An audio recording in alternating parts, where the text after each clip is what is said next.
Hey there, friendlies. How's up?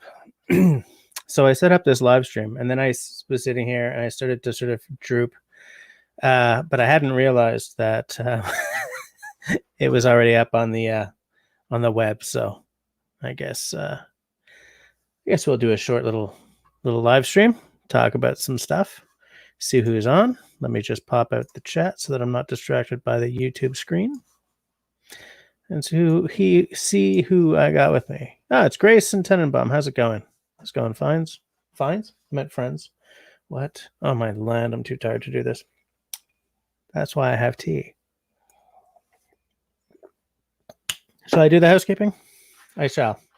If you discover that I live streamed last night or whatever, being tomorrow or next week or whatever, and you decide to spend some time with us in the at the later time, then thanks. I will try to make it interesting for you. Who else we got here? Hey, Carol Long is with us. Nice to see you. Here's the thing. I was hanging out on Russell Raspberry Rock's Discord, and he was supposed to be live streaming tonight, but he isn't because he's having signal issues. So he said that I should go on. I said, sure, okay.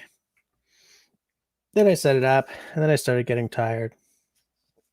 And then I noticed that David said, hey, Jesse's going on. So I was like, oh, okay, let's do this thing. I see what you got. Cliff. So look, I don't have anything really planned. So should I just sort of invite anyone to come on if they want? What do you guys think? Should I just drop the the address in the chat? You guys can come on and chat if you want. Yeah, let's do that. Let's do that. Like I used to do before I felt that I had to grab more control over my live streams. I see that Tenenbaum is saying to good kväll, Grace. Had to look that up. Good kväll to you too. Tact. So that's thank you. Grace Martin knows some German, Italian, and Spanish, but Swedish is new to me. The reason I like Swedish is because it works the way Old English did. Like instead of saying the something, it's tacked onto the end, right? Like a horse is a hest, but the horse is hesten, right? That thing gets tacked onto the, and like, so before 1066, when the Normans took over England, that's the way English worked.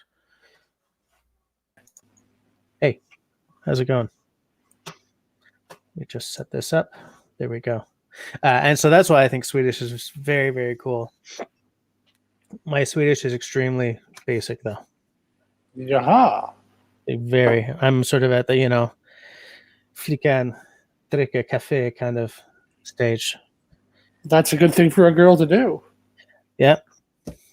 Although I hope that my girls drink tea before they drink cafe, because that's what I did. And if I did it, then that's the way everyone should. You see, I wasn't going to live stream, so that door is open.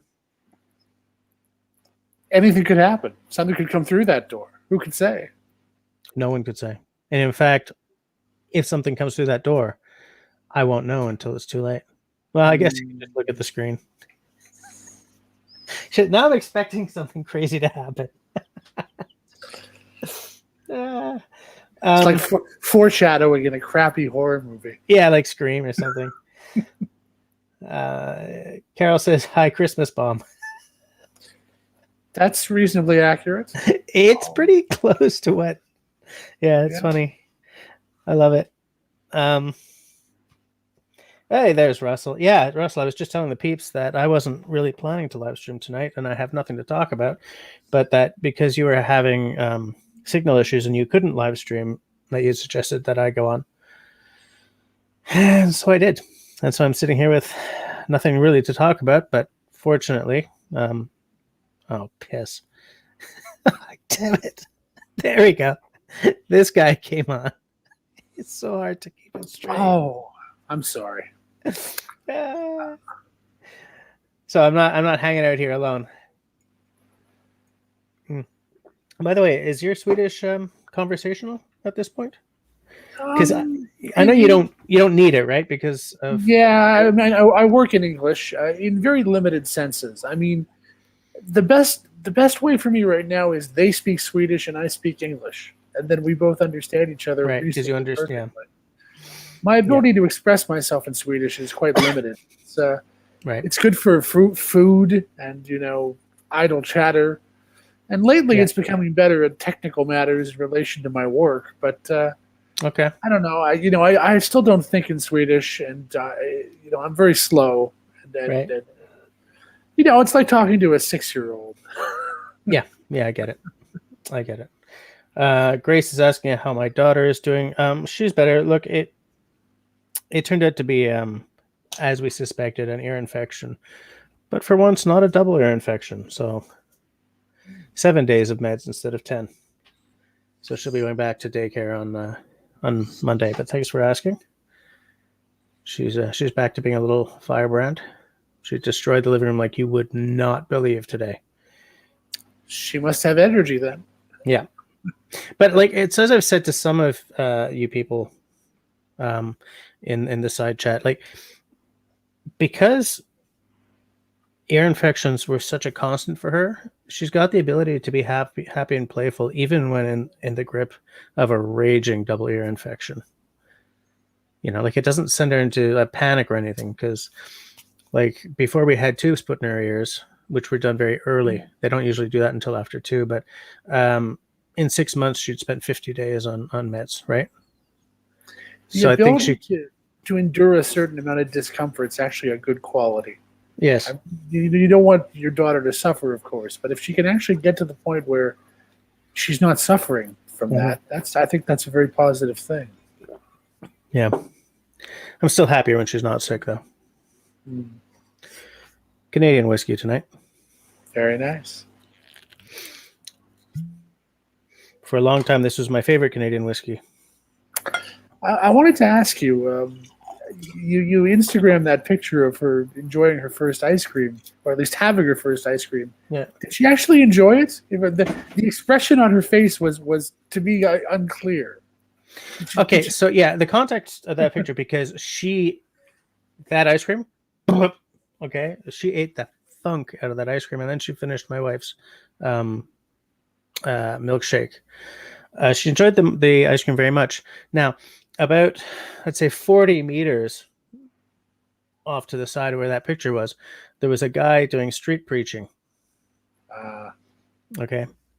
And he started off very, very positive and very friendly. And, my brothers, my sisters, Jesus loves you, go with God in your heart, blah, blah, blah, blah, blah. At one point, some guy, look, I'm not into Jesus, but I'm not going to tell him to shut the hell up. But some guy was bopping by and walked over and unplugged his microphone and said, Jesus doesn't exist, blah, blah, blah. And so the cops walked up and started taking that guy out. And that friendly, positive preacher was saying, I'm sorry for your pain, but move along, devil. Go away, devil.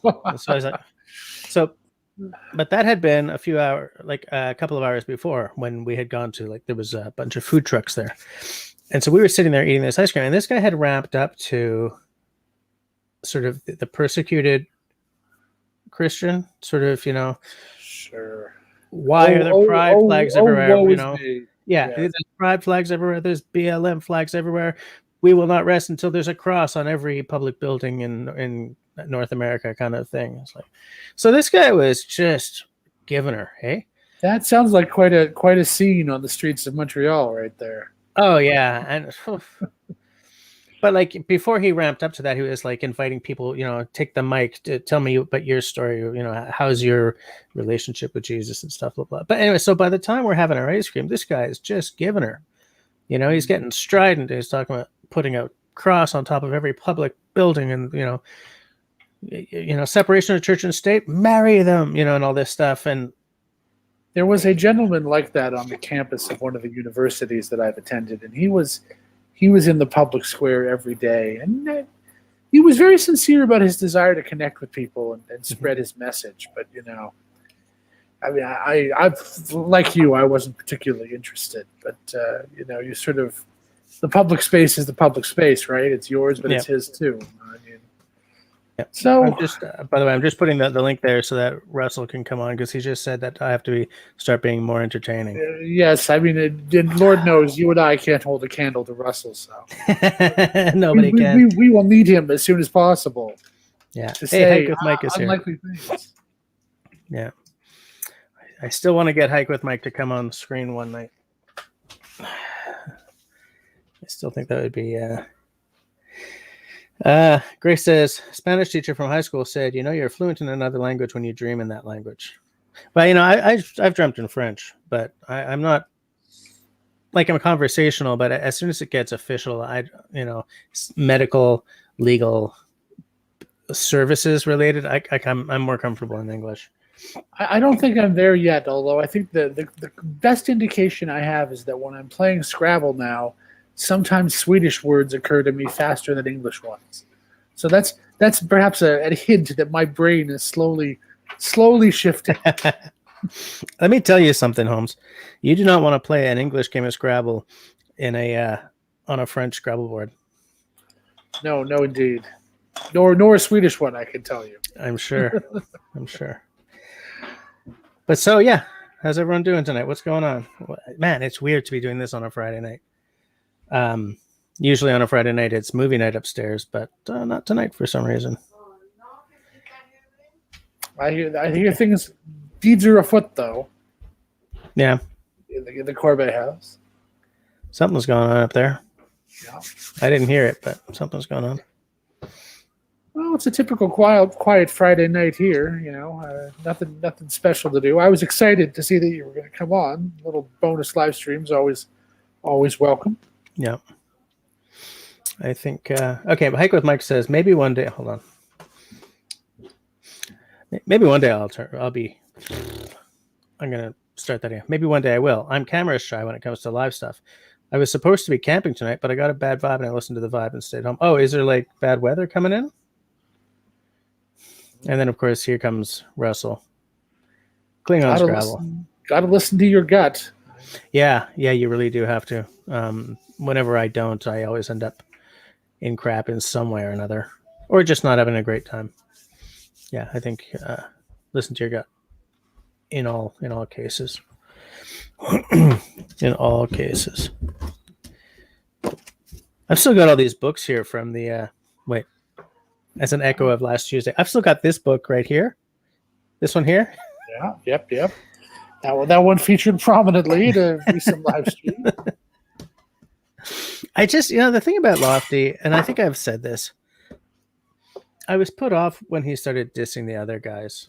Like, during that talk he was giving at the Bushcraft show or the whatever it's called, one of the big British shows that you hear. And I've had a hard time coming back to him since that.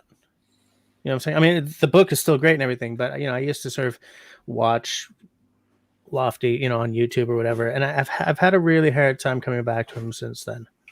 Well, people have their personalities. I mean, I think this is one of the interesting things about the whole concept of being, a survival instructor.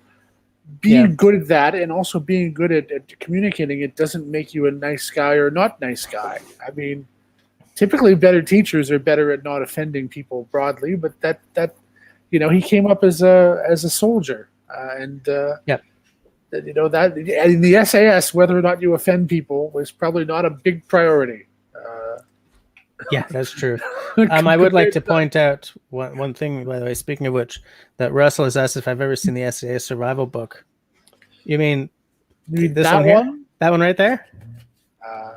I hear someone here has the Gem Pocket version. I do. It's not handy though. I'm speaking of survival books by ex-military. I'm slowly working my way through this, which is brand new. This is Surviving the Wild by Josh Enyart, aka the Gray-Bearded Green Beret, or GB Squared, who's a relatively new but certainly up and coming bushcraft survival YouTuber. If he's relatively new and he's already got a book out, then I'm envious Well, as hell. he's worked for Dave Canterbury for a long time. He's an experienced instructor with the Pathfinder School.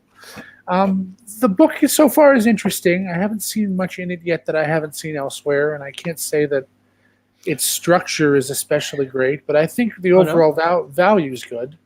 I think a lot of it's the right stuff. I just and I have to say I'm not done, so I can't say for sure that there isn't something of value there yet. But I want to hear that structure comment. Well, it's like you actually might appreciate this as someone who's involved in the construction of books. It doesn't have a detailed index. It lists 9 chapters, and the chapters, of course, are thematically oriented. But within the chapters, there are lots of subsections. But the subsections are not indicated in the table of contents. You mean the index at the back or the table of contents at the front? In the table of contents at the front. Well, that is interesting. So you get to a chapter that's on, say, tools, and there's 2 levels of organization here in terms of headings, but that's not reflected anywhere other than in the body of the prose. So it's not as easy necessarily to find something. You sort of have to flip your way through to find a particular thing. It is a first edition, though, so that's the kind of thing that could improve, presumably. I just want to check something here because,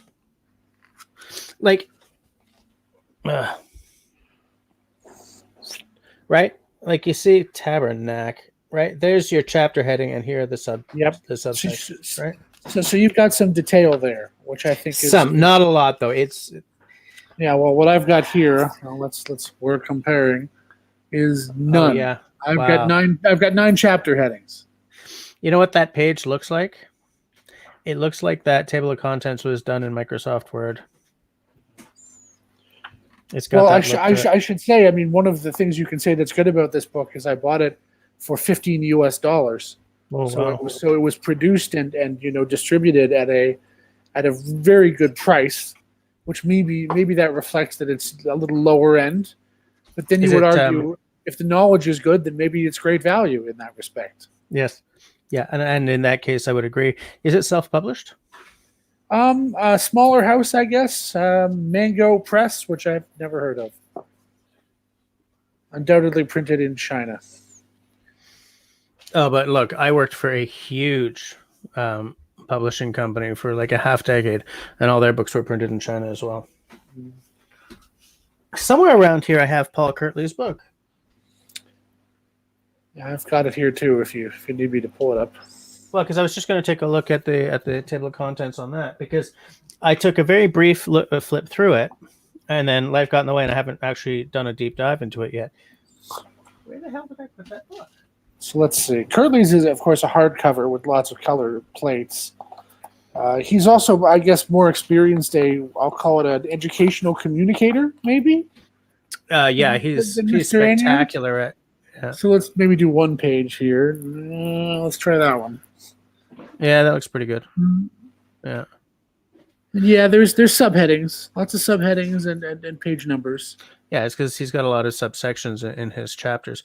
What I would, if I was to do a survival or bushcraft book, I kind of feel that what I would want to do is infographics. Make it like not like a flip book or something, but go heavy into infographics. Now, the problem with that is there are a lot of things that we do in the woods that you need a whole lot more information than just an infographic for. Right? I think I've seen a book that is similar to what you're describing. I don't have it here because it's at my other house, but it's by Dorking Kindersley, D&K, and you probably so lots of color, lots of illustrations, gorgeous books. And very, very visual, a very sort of a balance of visual to text that's higher on the visual. Yeah. I was thinking of giving it to my nephew, actually, because I think it'd be a really nice sort of first book on the topic for a younger person, because it's much less text and much more of infographics, illustrations, etc. There wasn't much in it for me, which is another reason why I'm going to give it away, but I can see what's appealing about that. Well, if you think about it, really, there's no reason to have a million of these outdoors books, right? Mm. Right? Like there's a lot of repetition and stuff. I have the you know what? When I win 30 mil and I redo this basement, I'm going to organize it so that my bookshelf is right next to this desk, so that I can just sort of reach over and pull out books. Um, but I got a bunch of outdoors books, and a lot. There's so much overlap. Well, that's the thing, and for example, it's very similar with books on canoeing, which I have a lot of. Which is, they'll be 60 or 70% similar. And then very often, if you have them, many of them as you do and I do, the interesting thing is what is that other 30%? What's the stuff that's different or new? But you're right. You can often identify one and say, well, this one's got 70 or 80% of what all the others do. It's well written, et cetera, et cetera. So that's most of what you need. Maybe that's sort of the 80-20 or the 90-10 rule. And if you pick the right one, you've got most of what you're trying to get. And at the end of the day, the wild card here is the fact that you can see, like, if you want to figure out your J stroke, look at YouTube, dude. Right? So there's an interesting question for the I guess the publishing industry in general, which is perhaps there are so many things that are better communicated by video than by prose or even images or text. Yeah. I mean, hopefully as long as video, something like YouTube can continue to be a democratic and open place for people to communicate. Yeah. It's been a wonderful thing for these past 20 years. I worry about where it's going and what it might be, but it's certainly a golden age at the moment. Yeah. And think about, like, for spoon carving, I have the Villa Sundqvist book, right? And I've got a couple of other books, but I just watch YouTube's, right? Because you can see the actual movement that trying to describe a movement of the hand versus showing it on screen. Of course, you're just going to watch. I think that's part of it. The other thing is that YouTube can be so detailed and so granular about something where you couldn't hope to find a reference to it in print. Yeah. It's so, yeah, I mean, I love, I'm not ashamed to say that I really like YouTube. I think it's a wonderful thing. I hope it continues to be what it is. Yeah, I think that YouTube, the service and the website, is very cool. I think YouTube, the company, is kind of that uncle you don't really want to leave your kids next to at the family parties. What big tech is up to lately is something I worry about a great deal, and that's part of it. And maybe in the long run, it's not YouTube. Maybe it's one of their many replicators or competitors that does similar things, but is less invested in collecting data about every person in the world, et cetera, et cetera. Yeah. I do want to point out something that Hike with Mike said that I've been trying to sort of. He says, I got a lot of old outdoorsy books because I'm good friends with our school librarian, and she is a fellow hiker. She gave me all the outdoorsy books that they were removing from circulation. What a way to get a bunch of books, eh? Yeah, when people are tossing books from a library or a collection, you can't beat that. Yeah. One person's trash is certainly another person's treasure. Yeah. Cliff says he can, for the most part, reverse engineer some things. If he sees a good enough picture, he can replicate it. You know who's really good at that, but in a maker sense, is was it Adam Savage? No, Adam.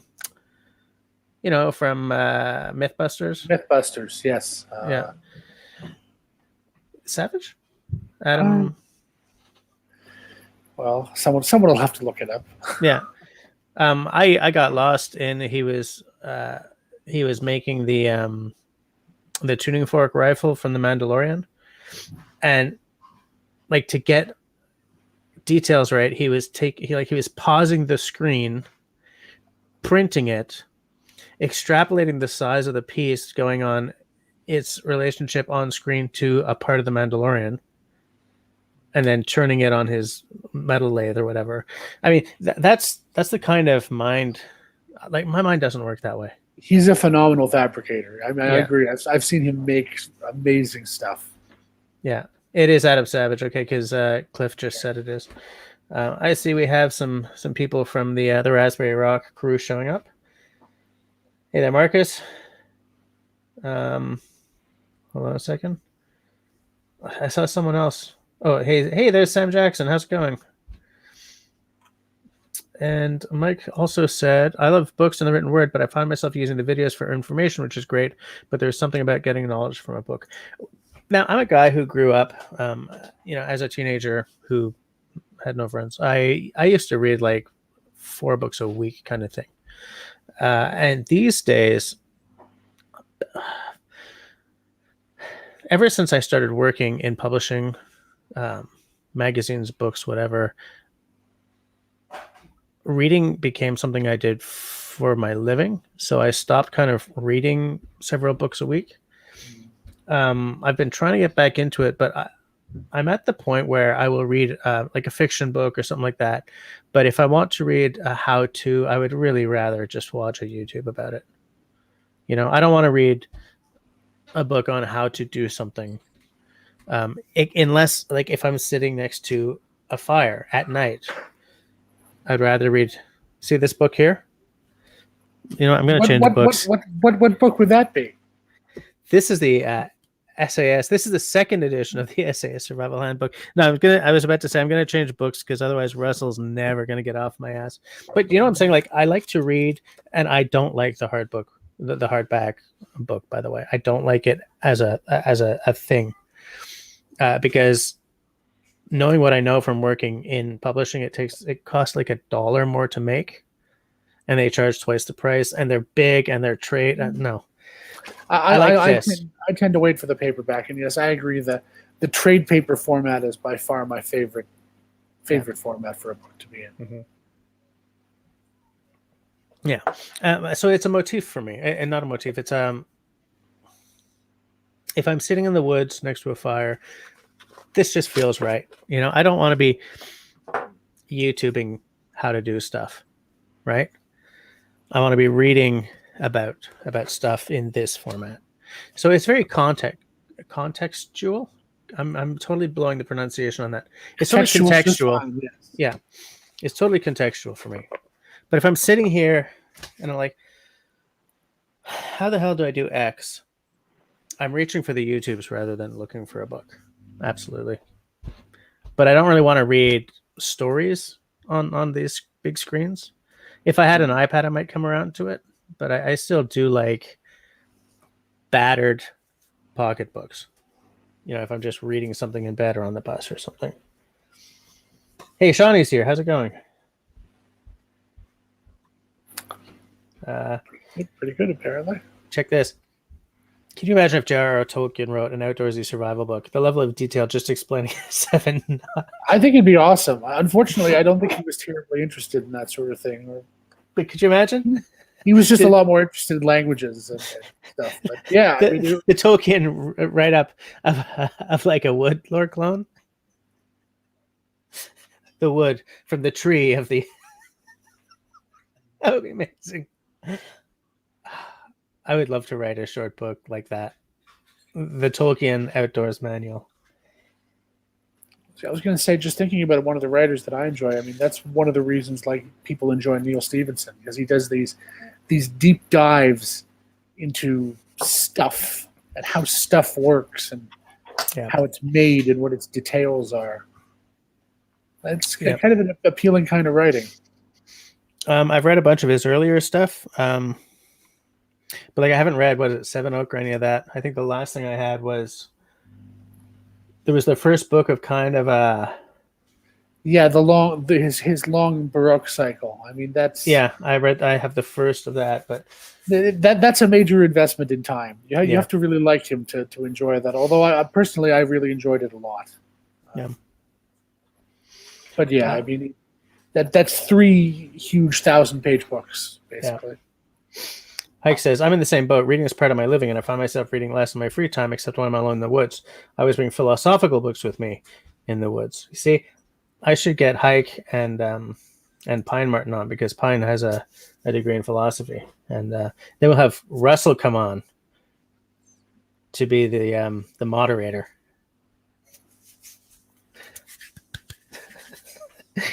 The complete bitch in me loves this idea.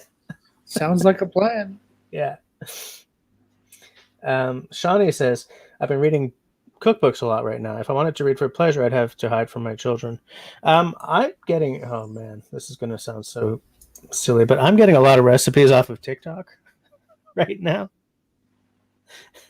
But when I'm looking for recipes, I just look online. I've edited so many recipe books, and I've flipped through them and realized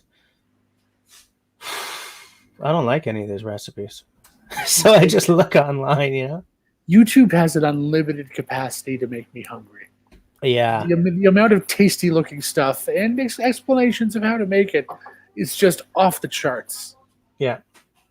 You know, I have to be careful. I'll find myself, you know, what was I watching? I was watching a guy named Guga steaming a brisket in Guinness at like 2 a.m. last night. I'm like, Wow.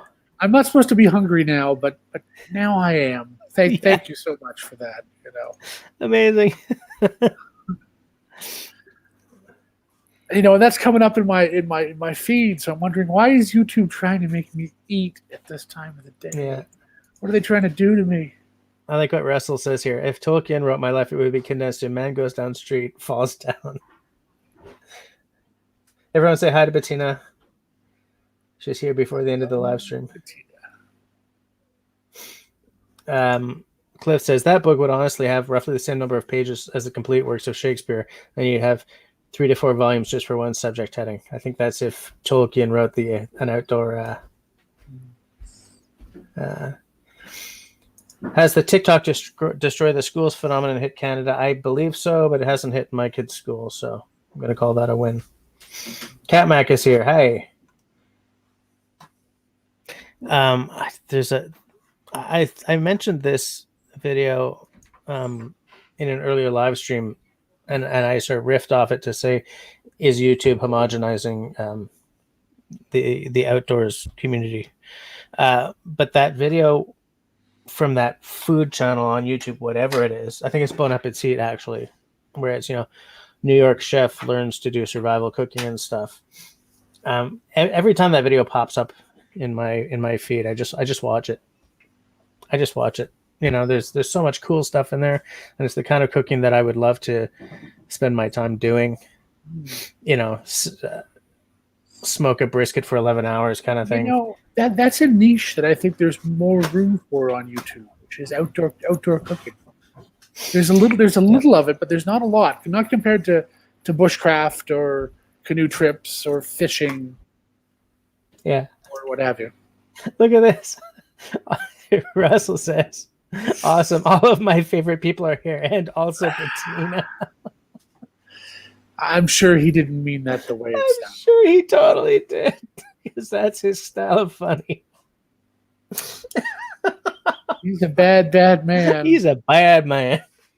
You're a bad man. Yeah. Yeah, there is Sam jumping in. You're too much, Russell. Poor Bettina. He's only rude because he loves you. Kind of weird, but true. I love it. I just love it. I think he's not coming on because his signal is terrible tonight, unfortunately. Or maybe he's waiting for 10 o'clock. His customary appearance time. Yeah. Well, this isn't the customary appearance night, though, so I'm not going to hold him to it. Point taken. Where did I put that bottle of whiskey?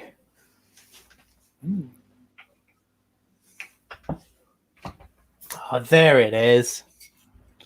I tried to hide it from myself. Past you was thinking of present and future you, but future and present you has outwitted past you.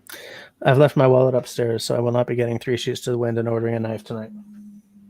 There's always PayPal. Stop it.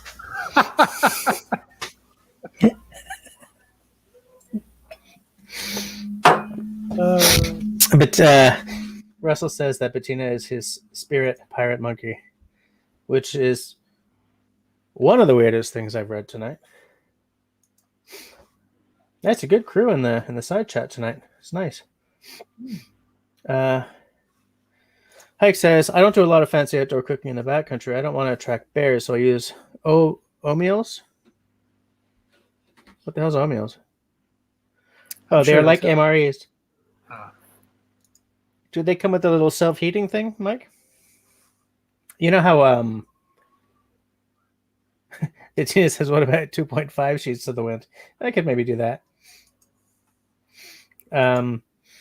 Russell says, I'm not on the stream because we're also watching this Netflix mushroom video on the big TV. Sounds interesting. The world of fungi. That must be it. Hey, I'm a pretty fun guy. Why? Why did I do that? Because you're a dad. Yes. Oh, how embarrassing. Stop me before I do that next time, okay? I'll try to think of a way. Yeah. Okay, Hike says yes, it is with the self-heating packs. I've never heard of an oatmeal. I'm going to try to look it up without being obvious that I'm not, that I'm looking at a different screen. Everyone, pretend that I am not ignoring you. Oh, meals ready to eat. Oh, okay. So they're essentially civilian MREs. Let me see if I can share the screen. Bippity bippity bop. There we go. Oh, meals. So they're essentially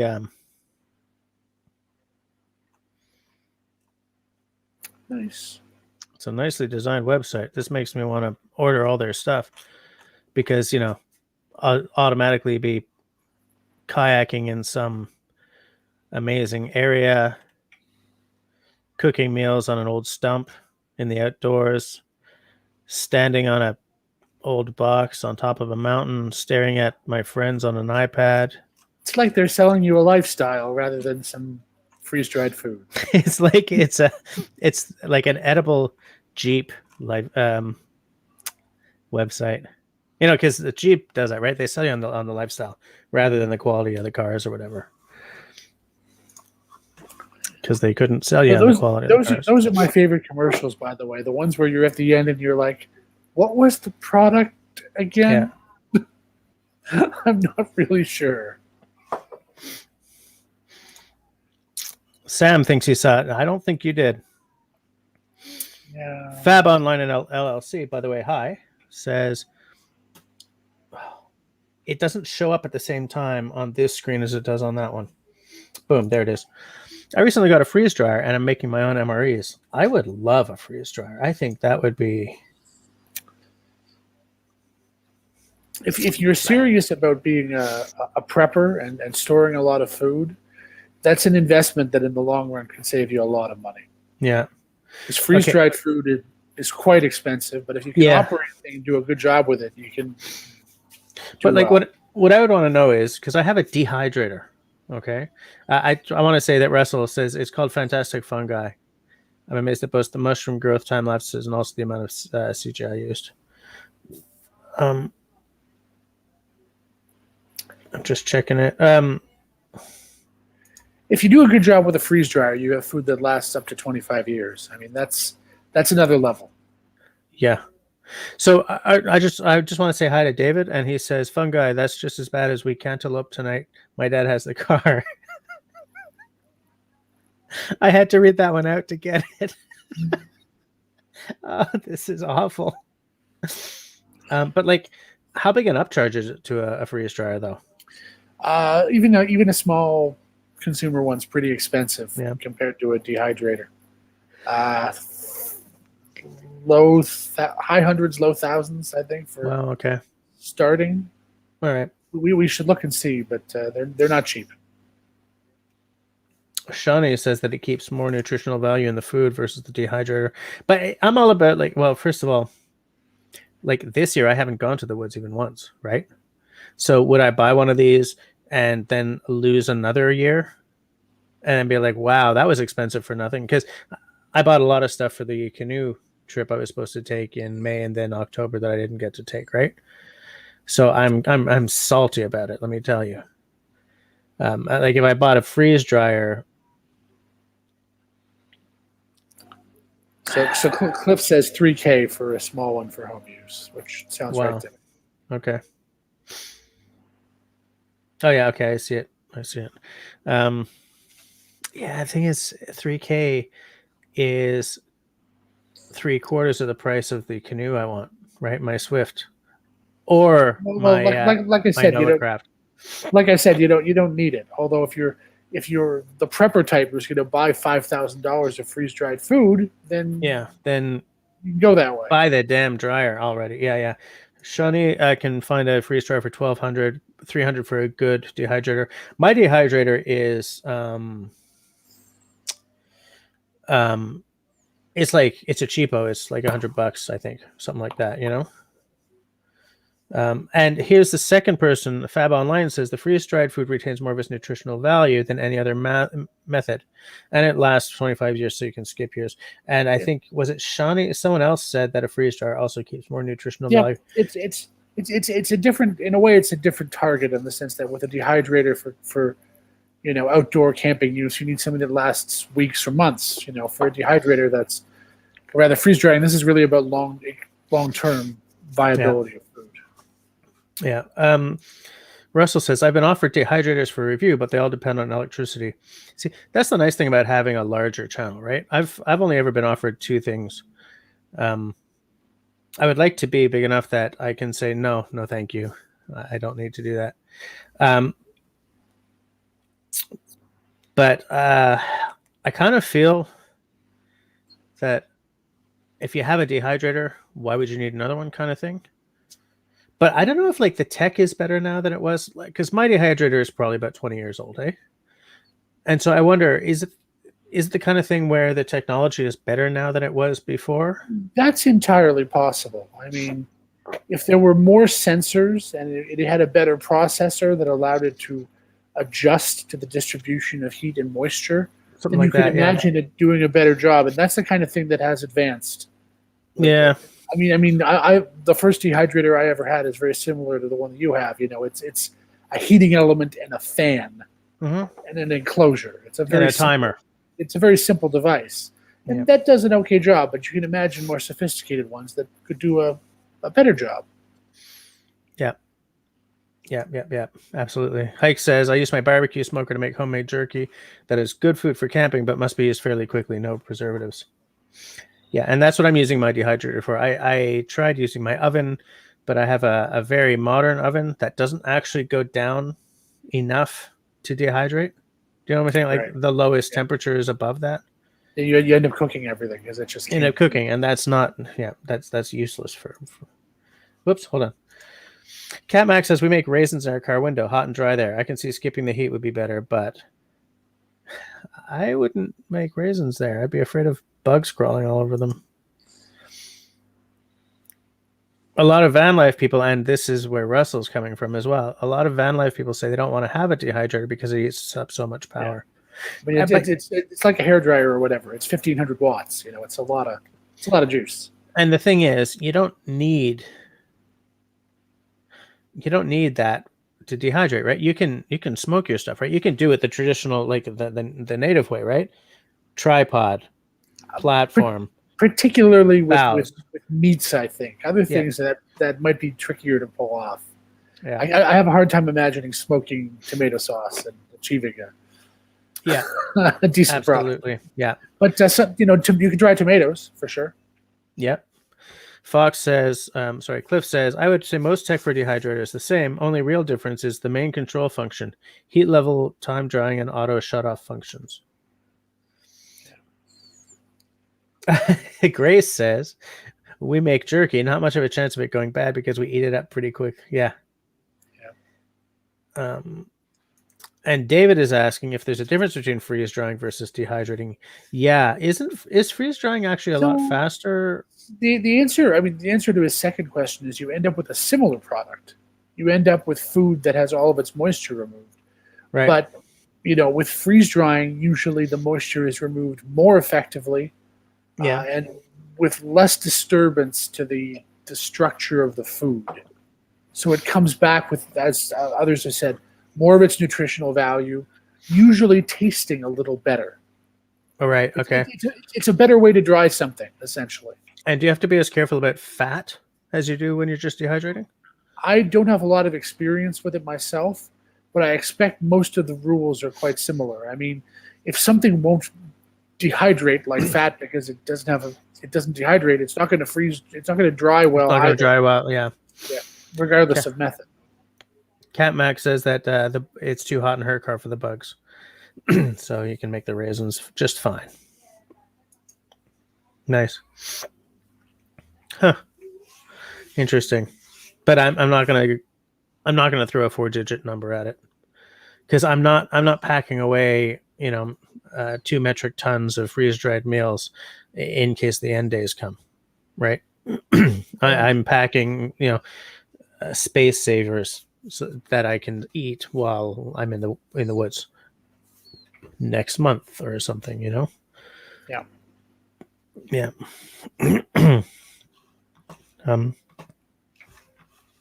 Catmac, they make their jerky the way I did the first couple of times, but my oven doesn't go low enough to do that. I just cook it, and then I'm not preserving anything. Especially because once it's cooked, you kind of just have to eat it, right? Which is kind of a problem I have even when I dry it, but I'm afraid it's too delicious. Mm-hmm. Yeah. So you don't have a freeze dryer either? No, I don't. Do you have a dehydrator? I do have a very nice Excalibur dehydrator. I bought it from the UK right after the pound dived, and I got a good price on it. I have yet to use it yet, but it awaits my use. And other than that, I don't have it here because it's on US voltage, Canadian voltage, but I have an old Sunbeam that looks just like the one that you have, right. that I did use a lot. Bettina also has the Excalibur. Excalibur is sort of the industry standard for it's not professional, but it's sort of the high end amateur product. Yeah. Like, I wonder what you get for that versus my Beat to Hell basic.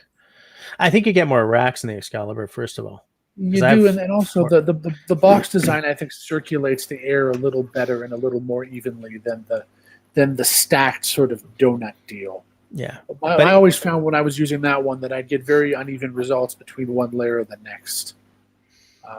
The Excalibur, which I've used Excaliburs before, it's a little better about that. You get a pretty even result everywhere. Okay. Oh, excuse me. So Russell says, I need to try to make fart smoked meat, to which Sam Jackson says, probably will taste shitty. Because, of course, somebody was going to answer that way. Oh, Bettina got her Excalibur at Costco. Interesting. Isn't the Excalibur like $300? They're not cheap, and there's different sort of levels, and you can get a glass door on the front as opposed to one that you can't see through. There are ones with different levels of timer sophistication. Right. There are smaller or bigger ones. The smallest ones are like 5 trays, and they go up to 11 or 13 trays. So, but yeah, I don't think you're going to find one for less than $200 or $300. But the thing is, the small ones at 5 trays are still more trays than I have. Yeah. Like, I've got 4 trays. The thing is, mine is so clearly previous generation. I'm not looking to replace it or anything. But if anything ever happens to it, then I would like to make, when I'm buying my own, like when I'm the one making the purchase decision, I'd like to know that I'm making the right decision for my dollar. Well, if you want to go a step up, I think Excalibur is pretty good way to go. Yeah. Shawnee says that freeze drying can take 24 to 48 hours. Whereas a dehydrator can take 6 to 12 hours. I think when you're making jerky, you can go as low as 4, can't you? I guess depending on the thinness of the meat. I was going to say, if it's very, very thin, it could be very, very fast. Yeah. Yeah. I like to try to slice the meat as thinly as possible, because I find that when the meat is thicker, it's also a whole lot harder to chew. I depends on the cut and how you cut it. Well, I cut against the grain all the time, or across the grain all the time. Yeah. And also the marinating issue. I mean, if you use, for example, a vinegar style marinade, which I've suggested in the past, that does some of the work of breaking down the fibers. Yeah, absolutely. Yeah, that's why you don't marinate meat in vinegar for too long. You end up with mush. Yeah. Yeah, which is gross. Meat and mush. No. Raspberry. Russell says, we have freeze-dried food that I bought, good for 30 years in number 10 cans. Food's not bad, actually. Yeah, freeze dried food can be quite good. Interesting. I mean, there are certainly some freeze dried products that are directed towards hiking that are delicious. You know, they're perfectly palatable. Here's the reason why I'm so hooked up on what is substantially a boring freaking subject is I don't want to spend the upcharge on Mountain House meals. Right? Because a lot of the people in this side chat here don't have to do that. You and I don't have to do that. But I have to work hard on getting better at using my machine because I don't want like, oh, I've got a trip coming up. I'm just going to go and buy like 6 Mountain House meals at $23 or 16 to $23 a shot. No. That's a lot of freaking money. Yeah.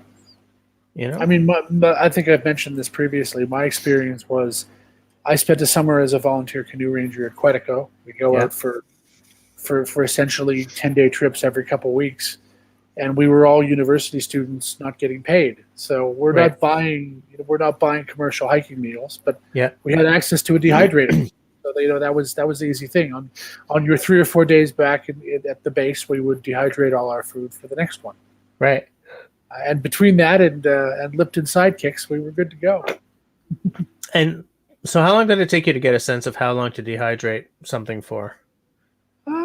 A couple tries, because what you do, it's like anything else. You can overcook something, so you don't want to, let it go too far, but you check it and it's not done. You check it and it's not done, and you check it and it's done, Right. So you get a feel for it. And it's tricky because every different thing, depending on how you set it up, could take a different amount of time. So absolutely. You get used to doing certain things and doing them. Well, as with all things, you're developing a skill, right? Yep. I mean, that summer I was doing a lot of beef jerky. For variety, I was doing that, like canned chicken, but like broken up into little bits, so I'd have an alternative protein to beef. Lots of bell peppers, tomatoes to try to get some vegetated matter into my diet. Yeah. And then, Absolutely. that it was all that in combination with rice and noodles, where the bulk of the calories are coming from. Yeah. Shawnee, I'm just taking a look. I'm trying to remember which one Shawnee has. Because she's talking about hers, and she says that it came with a manual with some recipe ideas and stuff. Oh no, that's Bettina. Sorry. That's Excalibur gives you a nice little setup. Yeah. Okay. So Shawnee said most come with a shard to be a shard. Now I sound like Russell. We're both linguistically challenged here. We're living between English and something else. So. It's funny. It's terrible, but it's funny. Russell has a number 10 can of beef stroganoff, which is awkward. Okay, so the way it works is the machine freezes the product and then dries it, so eliminating that step shortens the cycle. Because Shawnee had said, look, if you freeze it first, will that shorten the amount of time in the machine? That's good to know. I mean, part of me kind of wants to look at these freeze dryers now, but no way, not with the money involved. Not unless I win 30 mil or something. I'm not really buying like lottery tickets every week or anything. I was gonna say you can't win if you don't play. Yeah, and I don't play, so I guess I won't win. Yeah, well, that when I win the 30 mil is just my shorthand for bucket list. Wow, the can that Russell has in his hand is good until March 2035. Yeah, until you open it anyway. But yes. Yeah, of course. Yeah, once you open something, all bets are off. Sam is asking, what happens to a fatty piece of meat compared to dehydrating a leaner piece? I wouldn't do a fatty piece.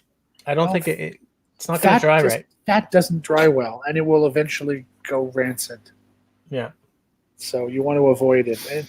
And yeah, that's a good reason not to use really marbled meat or even sort of higher end cuts of meat. I mean, stuff that is normally considered not as palatable, the stuff you'd cook low and slow, Yeah. that has a very low fat content, is sort of ideal for jerky. Yeah, all I really know about it is keep your fat content low.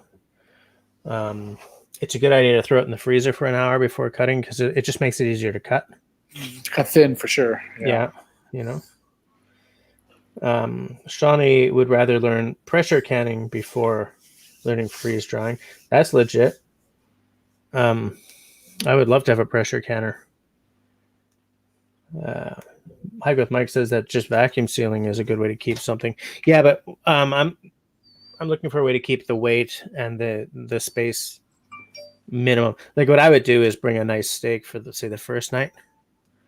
You know, give myself a dude. The sun has gone down where you are. No, my lights just went off, so I'm turning. Oh, okay. Okay, it's like it was bedtime, but that's passed. Okay, I see. Now that it's 4 a.m. Oh, sorry, dude. It's all right. It's Friday night, or I wouldn't be here. Yeah. Yeah. David is asking if Russell is if they're the MRE Brent, like the civilian MREs. Russell, why did how many of those meals did you buy? Did you buy like a big ass crate? Are you prepping for the end of time? Should we be prepping for the end of time? That's a matter of opinion. I will admit I have a fair bit of freeze dry food myself. Yeah. But I'm somewhere where you can say that the Russians might invade. So. Yeah. In fact, it's a pretty good chance at some point, I think. Well, we have some geopolitical issues here. There's a pipeline that they feel that belongs to them that crosses our territory, and yeah, we've been rubbing up against each other a bit lately. So the government here has made a point that you should be prepared to take care of yourself for at least a little while in the event that things don't go as planned. I had heard that they might be upping their military spending for the same reason.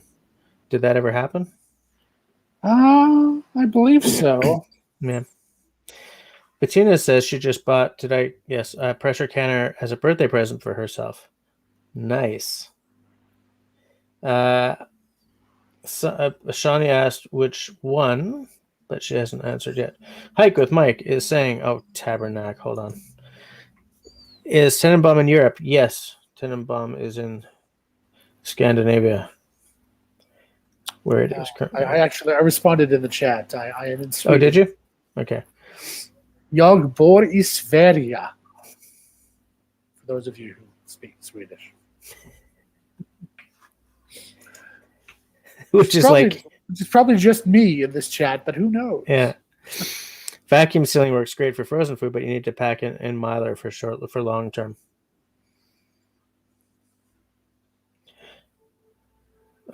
Wait. Okay, it's a Presto pressure canner cooker from PV Mart. It was under $200. Under $200, really? I'm trying to remember where you live, Bettina. You're up here in Canada, right? Interesting.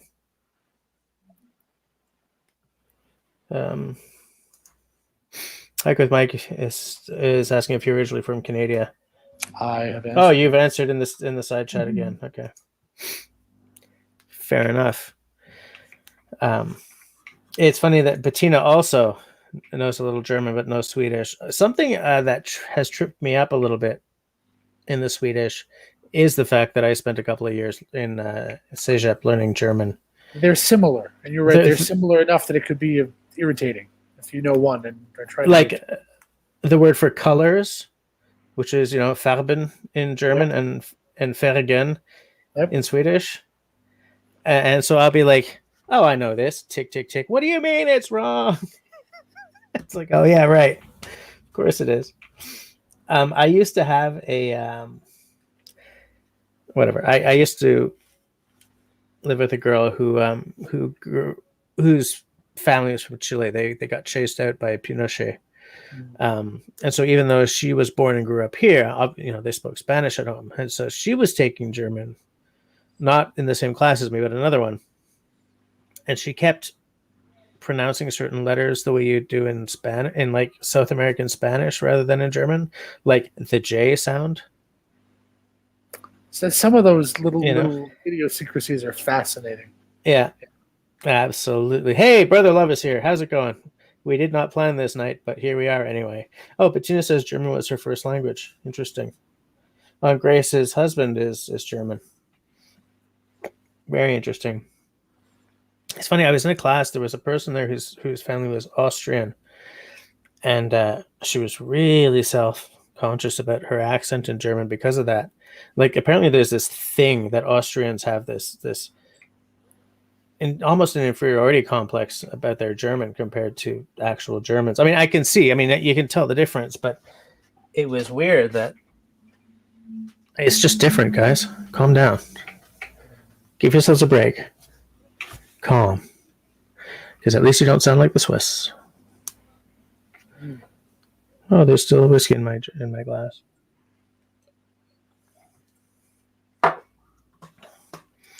This is quite the meandering conversation, isn't it? We're covering some ground. We're definitely covering. We're making excellent time, shall we say? Yeah, but because like no one else wants to come on and talk with us. I'll drop the invite again, it's the Jesse and Tenenbaum show here. Everyone else they're all shy. They're just too shy. Well, we might be intimidating. Yeah, I think we're intimidating. Come on, a couple of fantastic guys like us, of course. Why wouldn't they be intimidated?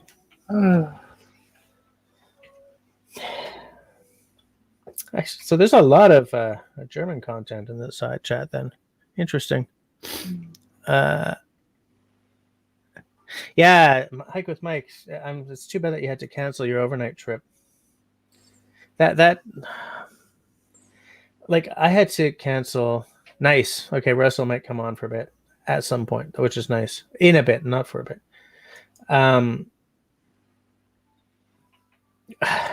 Brother Love, I was just thinking about that scene.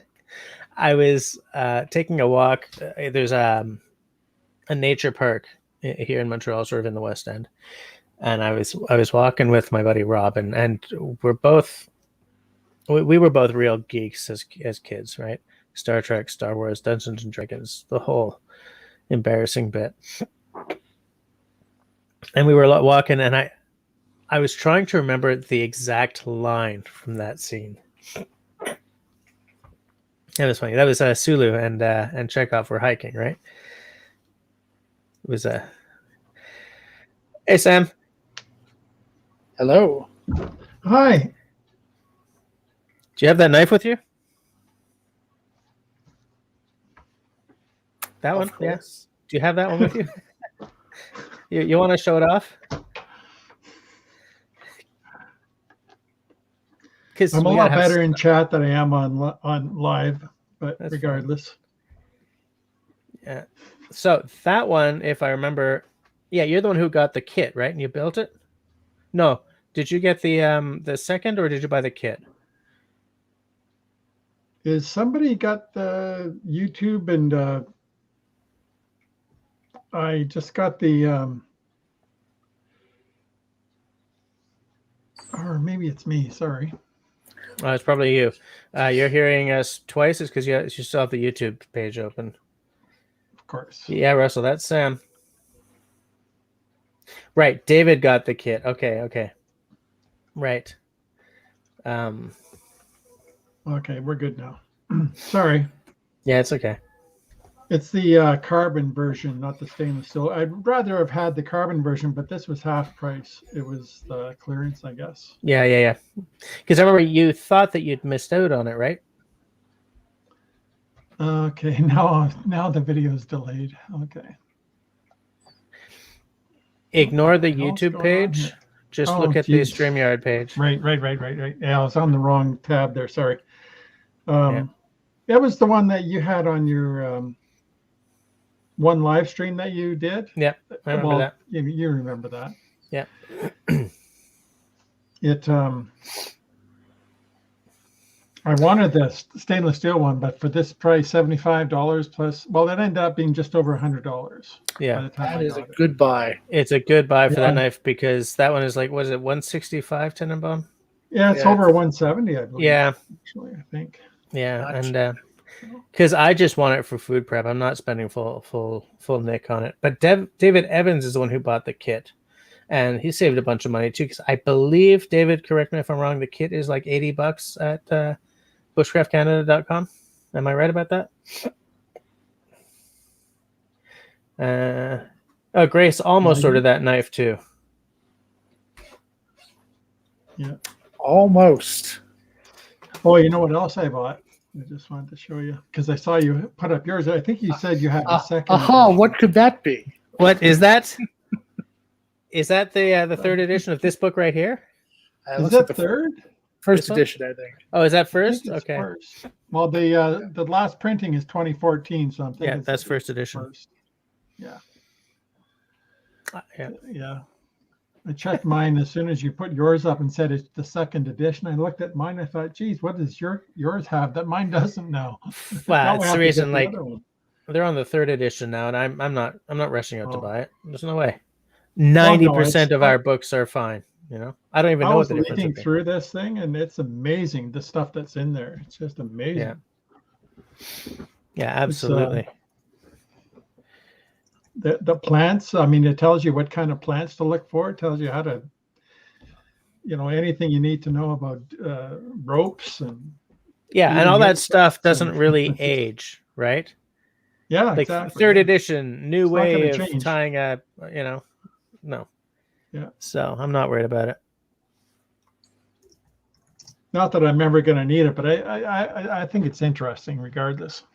Yeah, absolutely. You know what? I'm just looking for that, for the Groman knife kit. I'm going to put the link down there for Grace just in case she still wants the knife. They're Because still available. the kit is. On Canadian Outdoor Equipment. Oh, do they sell it on Canadian Outdoor Equipment as well? I'm looking at Bushcraft Canada. Okay, no, that's maybe I've got it wrong then. Yeah, I think Bushcraft Canada. Yeah, the Groman Survival number 4 kit at Bushcraft Canada is $89.95. So I'm going to put the link, boom, for Grace right there, and I will show off.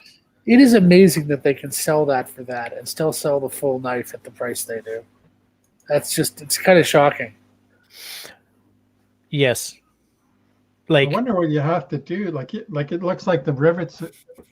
Oh, it comes with the rivets. yeah, You have it to comes put with the rivets everything, in. man. It's just you have to, like David was saying, he hasn't finished he hasn't wood. put a finish handle. on the wood yet, but for the difference in price, for $100 less, well, not quite, it's half price essentially. Yeah, I'm buying the damn kit. Of course, I'm not afraid to put my own damn rivets in. Is that stainless steel? Yeah, well, that was actually exactly what I was about to ask. I'm trying to get the windows to go away. I would rather have had the stainless steel, but at Yes. that price, I couldn't resist the. It's 4110 stainless. Yeah. So yeah. Crazy, right? I just want to get back on the Russell makes jokes so quick. That's a skill. Where the la. Afraid because you want to almost need to finish the handle. Can't decide how to finish it. Salt, a little ketchup. Okay. Hike with Mike has the same edition of this book right here as I do. Yeah, Grace says what I want versus what I need. Well, the link is there if you decide you want it or need it. Here's something, a suggestion. Subscribe to the Native Plant Society's YouTube channel in your province, state, local area. I have learned a lot from those channels about plants in my area. Now, I'm sure there's one of those for Ontario and BC and Alberta. It would shock me if anyone in Quebec had the wherewithal to come up with the idea to create that channel. And David Evans says that the knife is easy to put together. Just add the handle with the pins. Right. David, have you decided what you're going to finish it with? I would just put like mineral oil or maybe BLO for the handles. Like, I don't know if boiled linseed really protects them any better than mineral oil would, or if you I was just going to ask you what BLO meant, and my mind was racing there. And yeah, it's boiled linseed. Put it in boiled linseed. Yeah. Sorry. You know, someone's been spending time on bushcraft forums when. Yeah, BLO. David says tongue oil. I was thinking, I use tongue oil a lot for. I think I use tongue oil for my spoons. The hell do I use tongue oil for? I think it's spoons. Yeah. Brother Love says try creosote for the handles. Wouldn't that be sticky though? I remember Wrangler Star used creosote for the lower extent of when he was putting in a new mailbox. Remember at one point somebody knocked his mailbox off, or like swerved into it during the winter. It's what they put on cedar telephone poles too. Yeah, it keeps the rot from rotting from the soil. Yeah.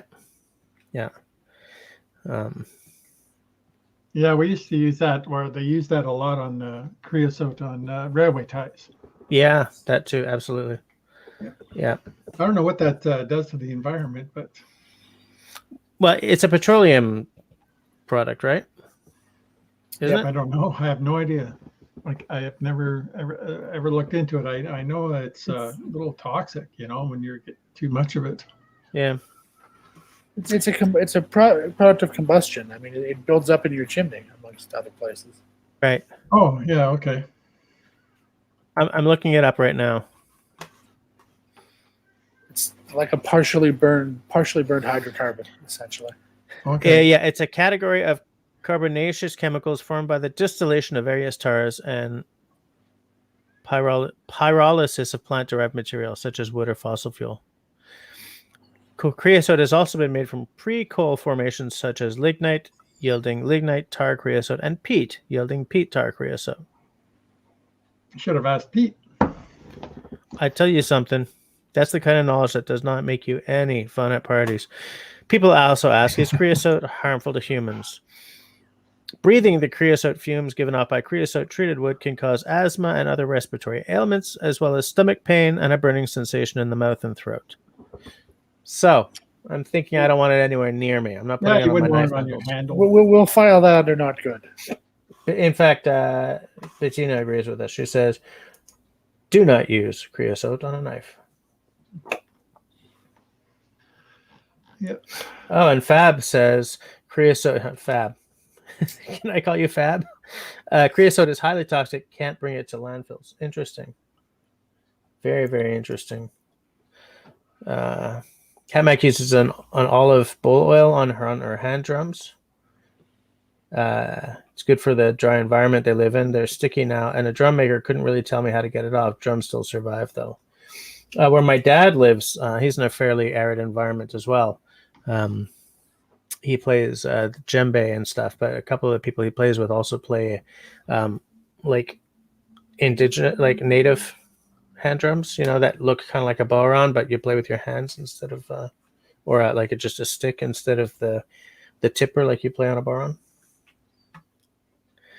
I'm gonna have to buy that knife kit at one point. Not right now. When you is that where you got your drum, skills, your interest in it? No, my drum is it's an Irish style bodhrán. It was made by a gentleman in Ottawa who also made drums for like the Cirque du Soleil and Great Big Sea, and who has unfortunately passed on. But I play very much sort of a southwestern Irish style, which is also very similar to how they play in Eastern Canada. I think Sam might be asking though if maybe your passion for music is something that you got exactly. from your father. Oh, I have no idea. Not to TMI you guys, but as a father figure, he's been absent for long enough that if he tries to get fatherly, I just sort of no. It doesn't mean he didn't have an effect on you early on. Yeah, maybe. Like he's played music for a long time. One of the bands he was in played for Expo 67, for instance, and stuff. But I mean, the styles of music that we play are extremely different. Like because look, the guy's a child of the 50s, right? He was born in 1948, right? So by the time he was living music in an active way, we're talking about 50s bands. We're talking about sort of early-ish electric blues and stuff like that. Whereas I play in a Celtic band, and I sort of came of age musically in the 80s, right? So bands like The Cure and some 70s bands too. I've always had a real love for bands like The Clash and stuff like that. But I think that music is really universal. Both my daughters, especially if very you're musically talented. Like you seem to have some talent for music for sure. Oh, and I don't know where that comes from. I don't know if that's innate or if that's something that you just pick up. You just get it, from a radio or some kind of music you hear, or you get it innately. You're. Well, I don't know where it comes from. I have no I hate my voice. Like if I could hear myself right now, I probably wouldn't talk anymore because I hate my sound of my voice, and I know I can't sing. Yeah. I can barely whistle, and everything else, forget about it. I don't know if I really believe in innate talent. I think that you can do anything. All it takes is agonizing effort. That's sort of one of my catchphrases.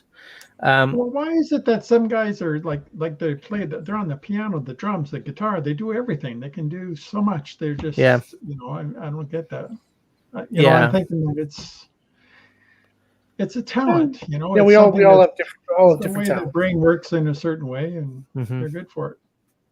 I just want to say two things. Cat Mac says that the Irish drum just dried up and broke. You bought it in Ireland. Yeah, that happens a lot when people bring a drum to. Well, I don't know exactly where you live, but if like to Montreal or like anywhere that's a little arid. She says Arizona, I think. Arizona, yeah, absolutely. Okay, what you have to do if you bring an Irish drum to Arizona is oil the ever-loving stank out of the top. You hit it with some oil, because what's happening is the skin in those Irish drums are made to be heard in a very damp country. Like a baron is supposed to sound very dull anyways, right? It's a thup, thup, thup rather than a ringing bang. But what you have to do, because I've had a drum snap on the wall, and so hold on a second. Come on, ass. Okay. So this one was also from Ireland. Obviously, I've used the hell out of it. And they're not supposed to sound like that, right? But it's very, very tight because it's not as inherently damp here, right? It's supposed to sound like that. But like a well-oiled head doesn't, of a boron doesn't ring that much. It's because I haven't used this one in years and years, so I haven't been oiling it up. But yeah, an Irish-made drum, if you're not careful with it, doesn't last long in an arid environment such as yours. I'll put that back on the wall later. Let me just see if I'm late on people's. David asked if I could post the StreamYard link again. I think I just did. Yes, I just did. Yeah. Oh yeah, straight to Ireland from Arizona. Yeah, sorry. Yeah. Feel free to get another one, but treat the head. Look it up online. How to keep a head from snapping in an arid. A baron head specifically, how to keep it from snapping. I guess the other thing you could do is you could be careful about how you store it. I mean, with people with stringed instruments, they don't leave them out. They'll put them in a case, try to maintain a certain degree of moisture. You could do that with the drum too, I suppose. Absolutely. Hi, David. Hey, Dave. Hi. So that's the kit knife there. Yeah, Russell wanted me to show you my knife. So yeah. Or While you're getting that out, I just want to Hike with Mike was a lead singer in our local hair band back in the 80s. The documentary Here I Go Again used some of my archival film work for their documentary. That's a cool story. Absolutely. Catmac says, I think some have a fear of doing music. The Native American flute is easy. One must give permission to oneself. I had no confidence in myself. It helps to choose a safe place and an easy instrument. Yeah, that's legit too. Absolutely. Kat says now she has too many drums. It was about Mike's good friend trying to get the band back together after 20 years, and you had some old film footage of their band in '85 that they used in the documentary. Cool. Dave, are you all finished with your night? Did you get the handle taken care of? Yeah, it's here. So I don't know how well you can see that. There's the handle. You put the three rivets in. Yep. And there's the knife. So it's identical to it is Groman. It comes in the box. Yep. So yeah, I believe this is rosewood. Yeah, they're sort of their baseline scales are rosewood. Yeah. Anyway, so that's the knife, and then the sheath is identical, I believe, to the one that you showed, Sam. Yeah. Is that stainless steel? Is your knife stainless steel? It's stainless steel. Yeah, the kit. That's the one from. Yeah, so it's good. It's nice and sharp.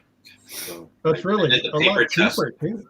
Oh, you did the paper test? Yeah. Did the paper test on it, just like when you're doing the critique on the Ukrainian knife. That was nuts. That edge was better than my Groman was. Yeah. That was crazy because it was still doing that after I had beaten the hell out of it. Because I don't show all the beating I do, right? Yeah. Like I womp on these things for a couple of hours, and I just take out the little bits that seem kind of the most cinematic, because I'm gonna bore everyone if I'm just showing like 10 minutes of feather sticking and then 10 minutes of batoning or whatever, So I take little bits and I show it just to show that I've done all these tests, But I beat that knife up, and it was still like swip, swip, swip, swip, swip. I was very, very impressed. Here's an interesting question from Brother Love. So I've been wondering for a long time now. The Groman number 4, please explain the function behind the form. I think it's an ugly knife, and I don't know why it has so much belly. See, the number 4 came out of the number 1, right? The number 1 was the one that ended up, was like the one that they designed in conjunction with hunters and trappers in the north for all the chores, I guess, that those people would have to do and stuff. The number 4 is geared more towards being a survival knife, okay? But it's still a survival knife that you can skin a moose with, right? Whenever you see a lot of belly in a Canadian knife, it's because there's hunting somewhere in the DNA of the knife, right? But I don't know a lot about why. And as a survival knife, it's how long is that blade? It's closer to 5 inches, hey? 5.5, I believe. It is, yeah. So with that length of blade, you can baton bigger pieces of wood and stuff. Because look, survival is camping by accident, right? Survival is you're not out there for fun. Your helicopter crashed or something. So that knife is more robust, more geared towards bigger tasks. Like, is that along the top? Is that sharpened, or is that what do they call it when it's not serrated? A swedge. Yeah, is it a swedge down the tip, or is that actually sharpened? There, yeah. No. It's beveled on the sides. Okay, but it's not sharp. It's not sharp. Okay. Not sharp. No, it's not. Yeah, so I wonder why it has that upsweep along the spine. Like, I understand where Brother Love's coming from, because I see like it helps put a lot more weight, I guess, if you're chopping or and stuff. Oh, what's well, maybe that has something to do with the serrated edge here. Maybe, but even my number 1 has the jimping, right? So that you can sort of put your thing there while you're using it for skinning or whatever. I see it as coming from this. It might be ergonomics. If you want to make a long cut that maintains And you're doing contact this? for a long way, something with a curve is going to do that better than something that's straight. And to a certain extent, because of that wicked belly, the back of the knife has to come up like this. Otherwise, you'd end up with this really, really narrow front end, right? You guys hold up your knives again. Yeah. Do you see what I'm saying? Yeah, there is a bevel here, though, on this downward sweeping part. Yeah. Yeah. On both sides. And I always assume that this serrated part right below the handle is for your thumb. Yeah, that's jimping for traction. Yeah, that's exactly what that's for. Is that right?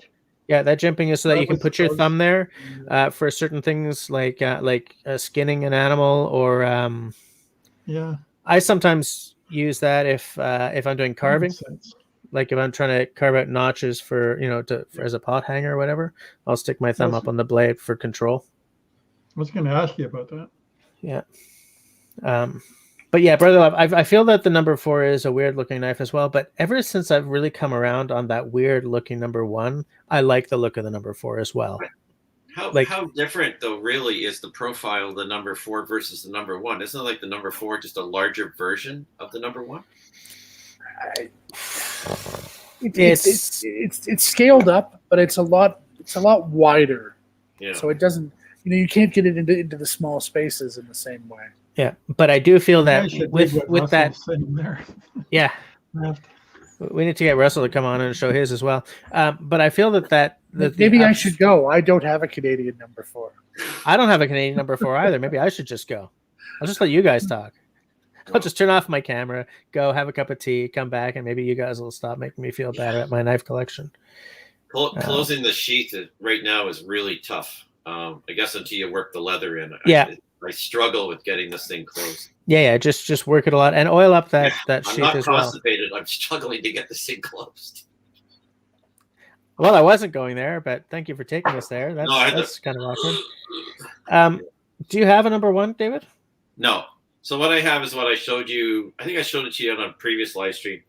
I have a knife from 1977. It's a D.H. Russell. It was from when I was at the Scouts Jamboree. Yeah. Very, very similar to the number 1. And it had the three rivets in it. You made a comment about that. Yeah, because my number 1 has 2 rivets and a hole for a thong. Fab says, I only have Japanese steel in my kitchen.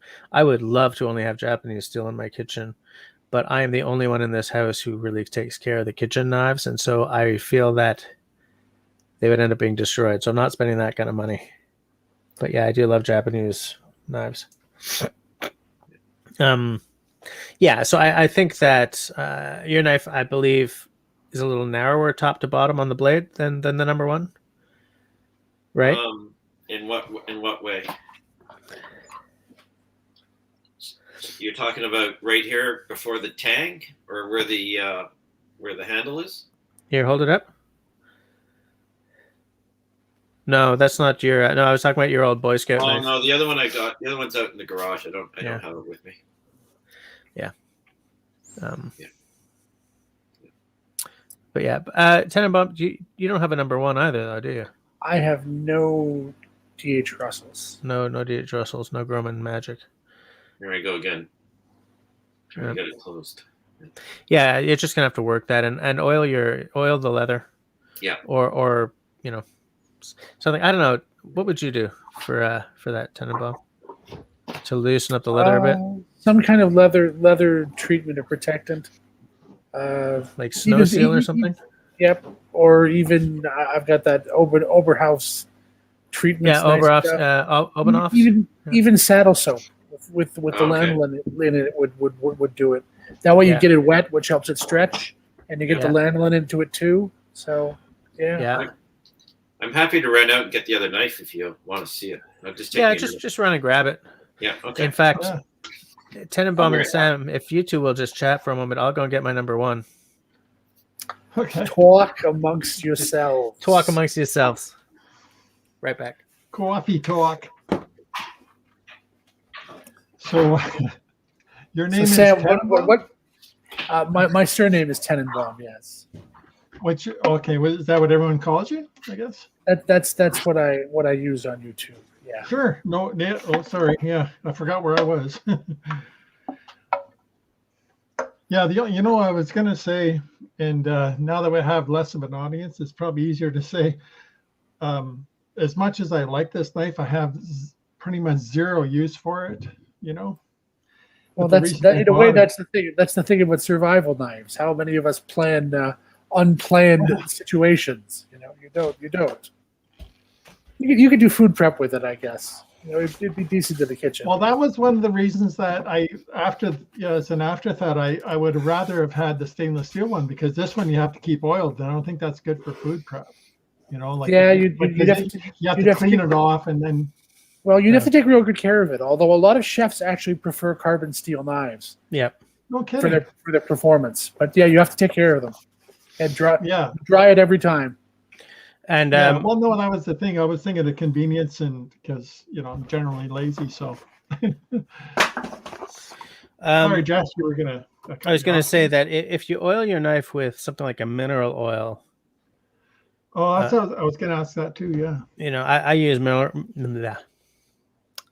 I'll try that again. I use mineral oil for any knife that may end up either being used for food prep or used for carving a spoon or something. In fact, I use mineral oil on my axes now as well. I used to use, I think, gun oil or something, but because I never know when an axe is going to get used for either peppers or to carve a spoon, I've switched. On all of my metal, I use food safe oil, which, just for simplicity's sake, is always just mineral oil. I can pick it up at the pharmacy, you know. That's what I'll do. This is carbon as well, but if I do get a number 4, I'm going to want it to be the stainless, because it will very heavily be used as a food prep knife. And when I'm out in the bush, I'm not necessarily taking the time to wipe everything down. Generally, like for my kitchen knives, I have a carbon kitchen knife that I love and that no one else in the house is allowed to touch. But yeah, that's got to stay oiled. It takes care. But the ease of sharpening and the edge retention makes it worth it, you know? Now, I'm a complete, grade kindergarten, when it comes to knives. So my next question may sound kind of goofy, and that is, what's, I don't know, I guess the best way for a newbie like me to keep it sharp? The best thing you can do is strop it a lot, because every time you take a like a sharpening stone or sandpaper to your knife, you're removing metal. So anything you can do to lessen that level of maintenance is going to keep your knife going for longer. Because I have talking about leather. Like, what does that stropping mean? You can strop leather, denim. Okay. I remember, like I'm old enough to remember this. Well, from the barber. I still do that. That's how I shave. So. Yeah, that's how I shave. I use straight razors. Is that right? So I have. Is that leather or is that sandpaper?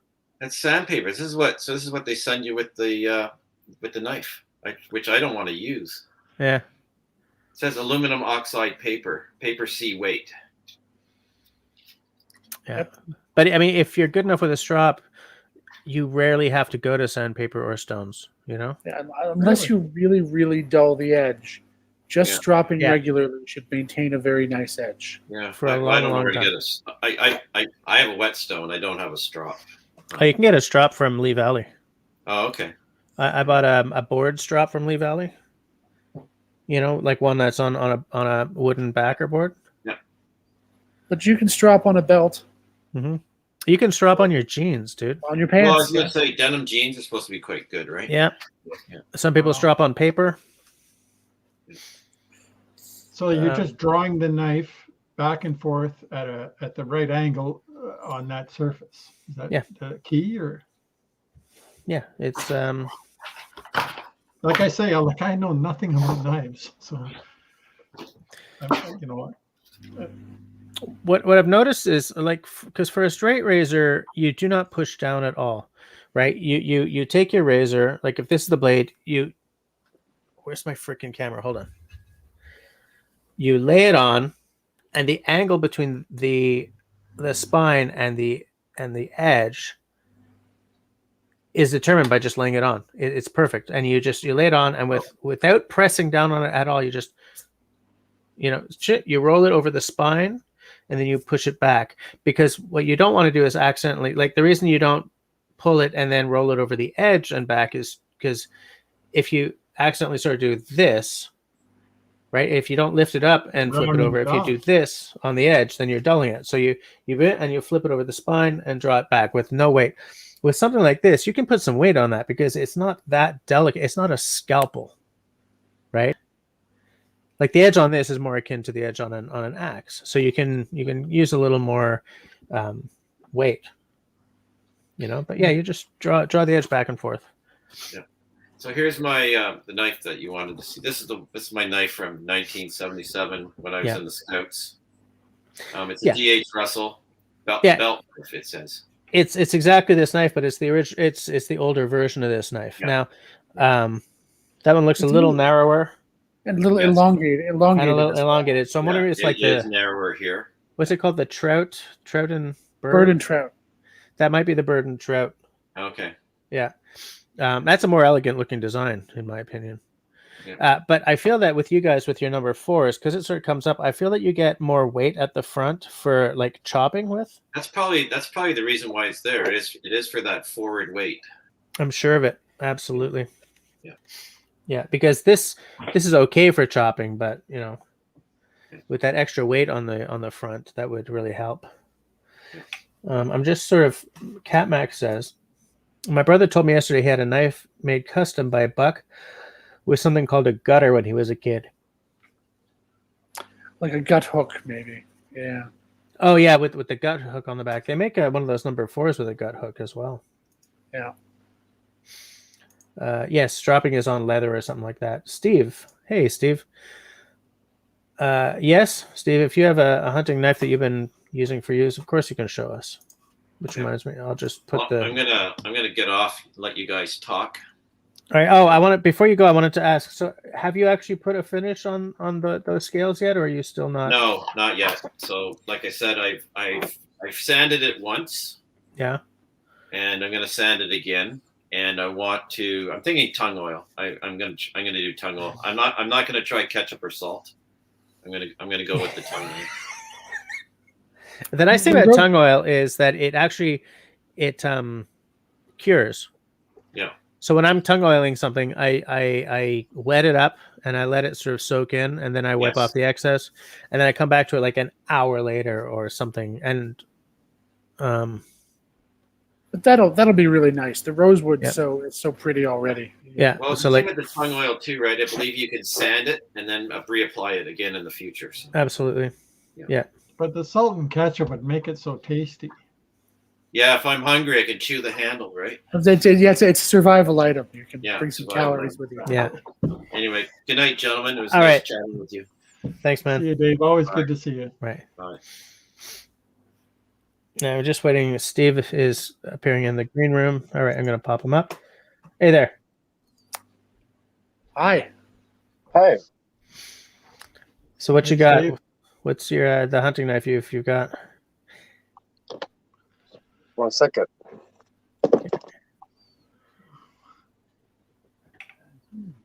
That's a buck? Yes. That's a Buckner. Wow. What model is that? Well, it was a Buckner. I'm not sure exactly the model, but I had it for years. Huh. Buckner, eh? Interesting. So is that a swedge on the front, or is that sharpened on the top? Well, it's sharpened on the ridge. You can see. Okay. So, do you use that mostly for gutting, or do you use it for general camp chores? I hunted and I gutted moose. I hunted deer. Everything with this. Yeah. And have you used it for have you used it with what's the word I'm looking for? A ferro rod, like for fire starting? No, I didn't. No. Huh. And so how many years have you had old is that? knife? Yeah, exactly. I was wondering how old it was because it looks in pristine shape. Yeah. I had about 10 years. 10 years. Holy crap. You take good care of your stuff, man. So what are those handles? What's the wood on that handle?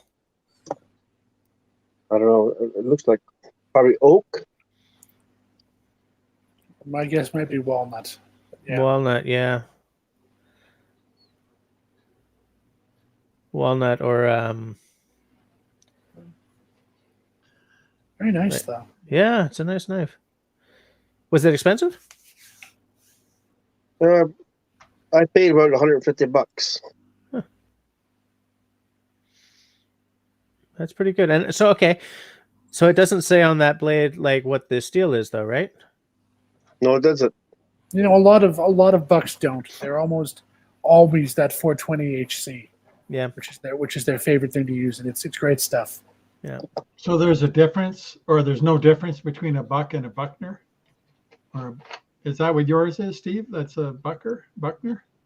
Yeah, it's Buckner. Buckner. Ooh. Yeah. I don't know. It doesn't say anything else on the blade. That's what I find. I'm trying to look. Everything doesn't say anything. Did I just hang up on Russell? The private chat just disappeared. Did it? The whole thing, yeah, it's gone. Weird, Everything. because like Russell showed up in the green room and I clicked on him to bring him up on screen, but maybe I kicked him off by accident. Well, I had private chat and oh shoot, Hopefully Russell, he'll come what's back. going on? on here. Never mind. Sorry. Hold on. I'm going to just say. All right. Oh, okay, no, it's still there. What happened? Okay. The thing is, he's got just- very, very lousy signal tonight, so I don't know. But cool knife. My chat's here. I just clicked on the wrong tab there. All right. That's that knife looks brand new, Steve. Yeah, well, it did me pretty good over the years. Yeah. Hi, Russell. You going to show your number 4 now as well? Do you want to see it? Oh yeah, Of course. Everyone's got a number 4 but me and Tenenbaum, and I guess Steve. I'm better than Jess. Yeah. It means nothing, but I mean, there you go. That's There the it is. number 1. No, that's number 4. Look at that. Barely Oh. used this. Yeah. Wow. Is that because of the sheath? it's very shiny. Still very shiny, yeah. It looks like it never been used in a while. Yeah. Oh, I just want to say, everyone say bye to Brother Love. He's got to go, dinner and a movie. All right. See you later, man. Good. Thanks for later. the comments. Yeah. Cat Max says, "Hey guys, let's all see your knives." No, it's a family show. It's not a family show, for God's sakes. But still, that would be awkward. How are you, Russell? Russell. I'm okay. Thanks for asking. Can you guys see Like me the okay? I basement. mean, our internet's Are you- been really, really bad. You're coming through well for the moment. Yeah. I like that knife. I like that knife you got, Russell. Yeah, that's the number 4, the Grumman number 4. I like it too. I really The only reason I bought it is because Russell had it, and I figured if I get a knife like Russell has, then I'm kind of like getting close to I want to get in the. I want to be in the gang. Close to what? the thing is, Member of the club. you have to have the same story as Russell and I have about these number ones, about how we Let's both throw got mine away then. how we. Well, if you're gonna throw it away, I'll just give you my address, okay? It's a special category of drunk internet shopping. It's drunk internet knife shopping. Well, what's that? I was typing like crazy on that one. I remember that. That was fun. Yeah. Ah, man. Hey Russell, how's that compound bow going? Are you getting some good shots on that? Good question. Have you lost all your arrows now? Steve M. Steve, are you on your camera right now? You're on your phone right now? Yes, I am. Try doing this. Oh. Oh, here we go. There we go. Oh, Nice. very good, Russell. Yeah. So Steve, I'm down to 2 arrows. I need to get more. And I need to fix my rest because the rest isn't working properly.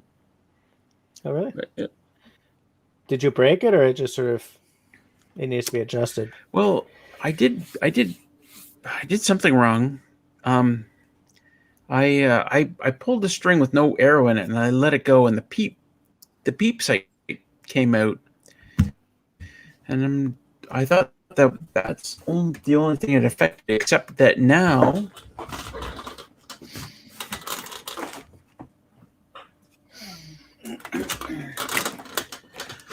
I walked into a shop in Belleville, and I had an arrow with me because I wanted to buy more arrows. And she looked at it and said, she glanced at my arrow and said, "Oh, your rest isn't properly set. You've got marks on your fletchings here."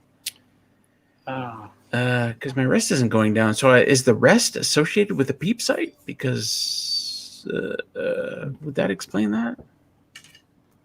Anyway, I got problems with my bow. Oh, by the way, Kat was there when we bought our 2 a.m. knives. Oh. When we drunkenly bought our knives. And Russ, Yeah, I can't do that. That night that yours didn't go through, like you were trying to buy it and it just didn't work or something. You remember? Was it me? Oh, the first time. The first time I tried, it didn't work. But I tried again. Who else? Yeah. Like, was it David that was buying that night as well, and it didn't work? I don't know. Yes. The Groman. Yeah. The Groman website is not very friendly. That's why I thought it was Sam who thought that he hadn't gotten the knife, but then it did happen. Well, that's what happened. Was Like it- they never emailed me. They never took any money off my credit card account. Nothing. There was no contact whatsoever from when they ordered it till when they delivered it. When they delivered it, and they got it like 2 days later, when they delivered it, I got an email. The money came off my credit card at the exact same time, almost same day. And then a few days later, I got the knife. So I didn't even know. And that was almost like a week and a half later.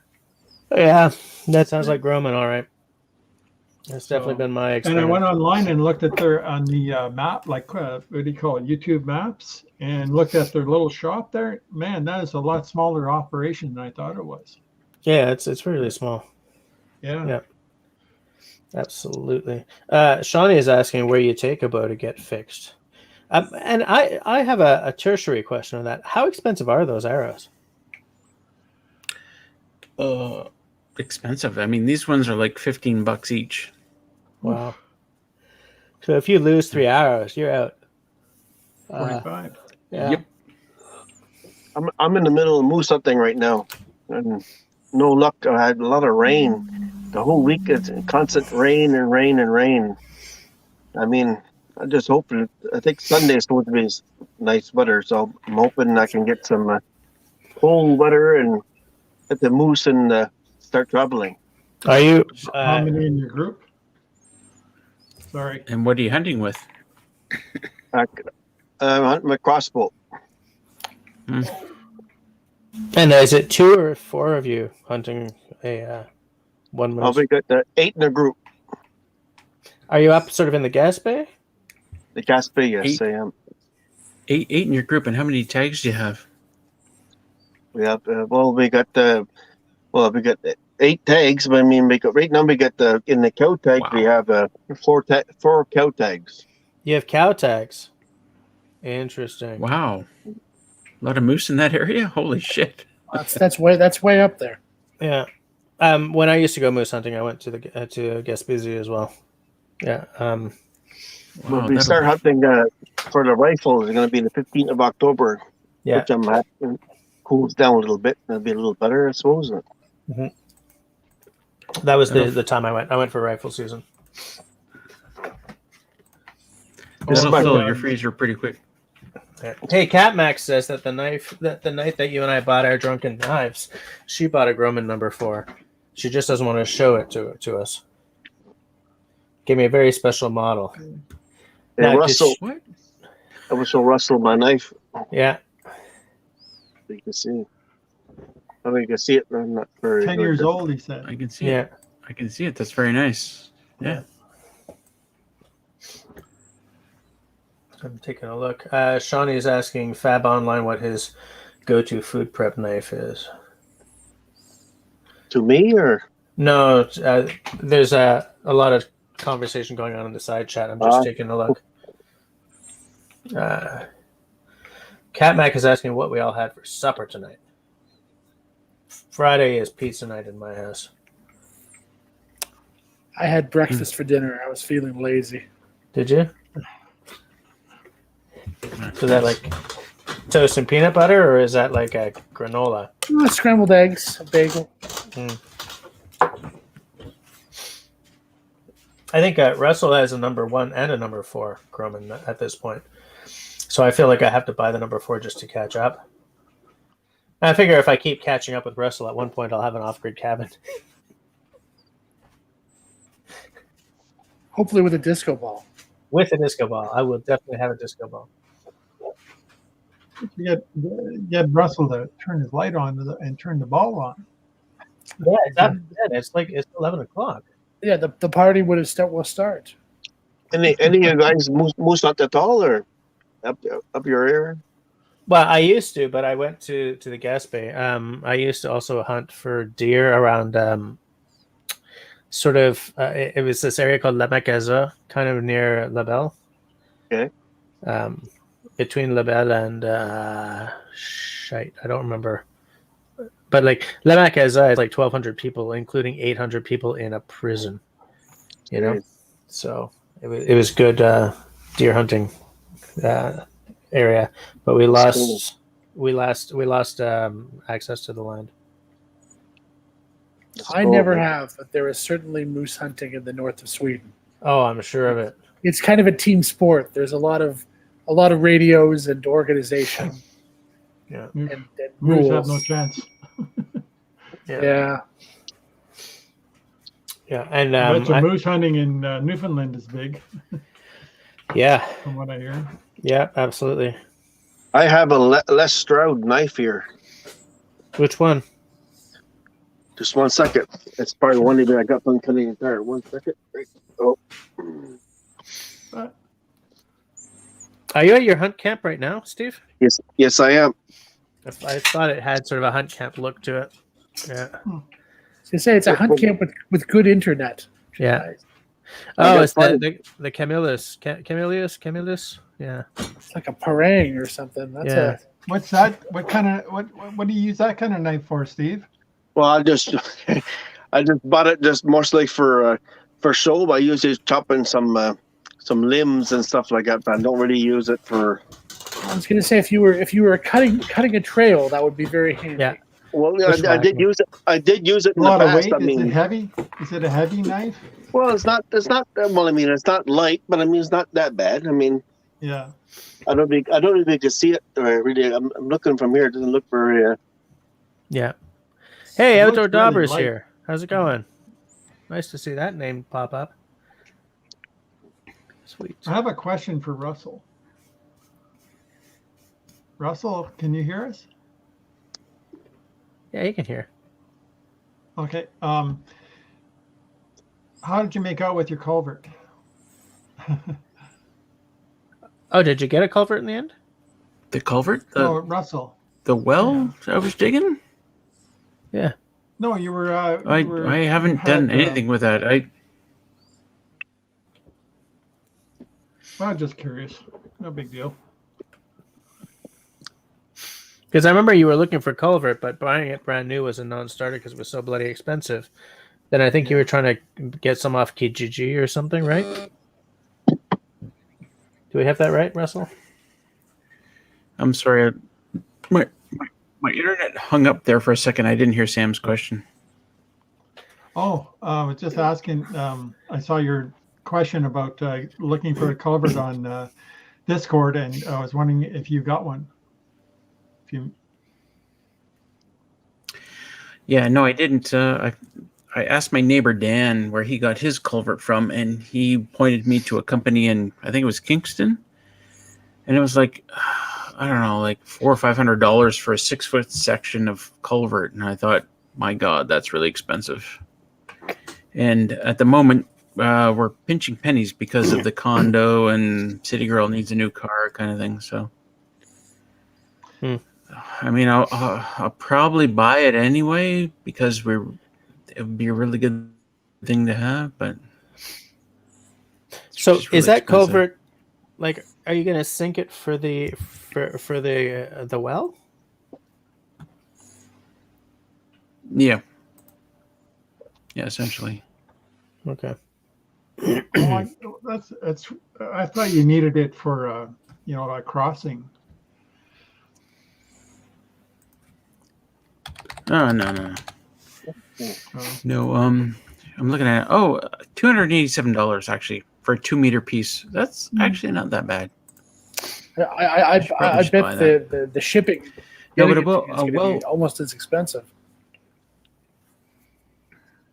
Yeah, maybe. Well, no, because it's not far away. I'm just gonna go pick it up.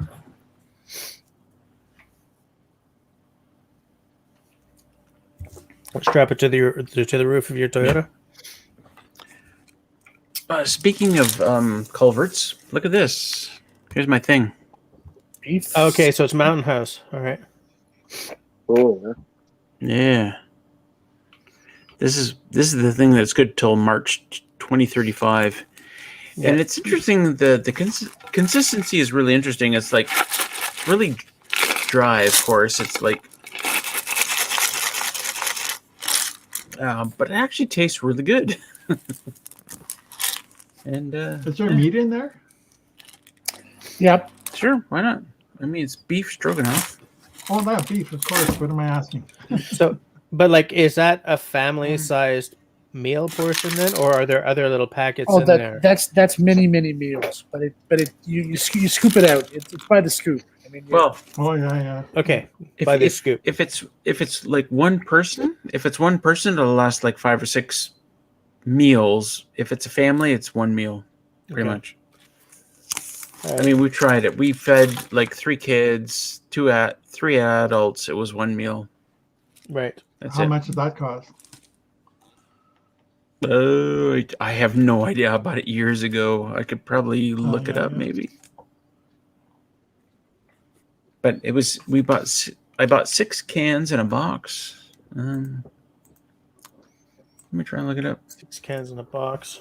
So was this curious. like a mail order thing, or did you pick it up at your local something? It was mail order. Okay.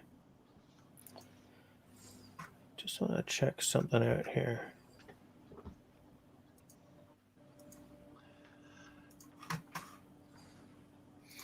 Just let me check this one little thing Steve, here. you fell over. Are you sleeping? Steve. I think he might have frozen as well. Yep. Yeah, I think he did. Safe. Castle. He's gone. Yeah, he gone.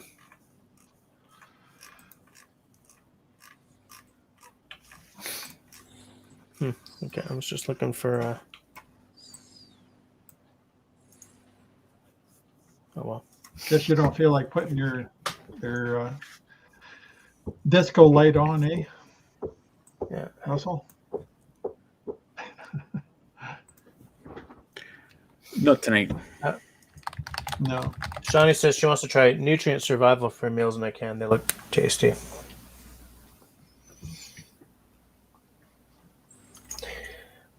Fab says Steve is DOA. Camax says Steve. We'll never forget you, Steve. I'm sure he's okay. Yeah. But come on, man. No Steve left behind.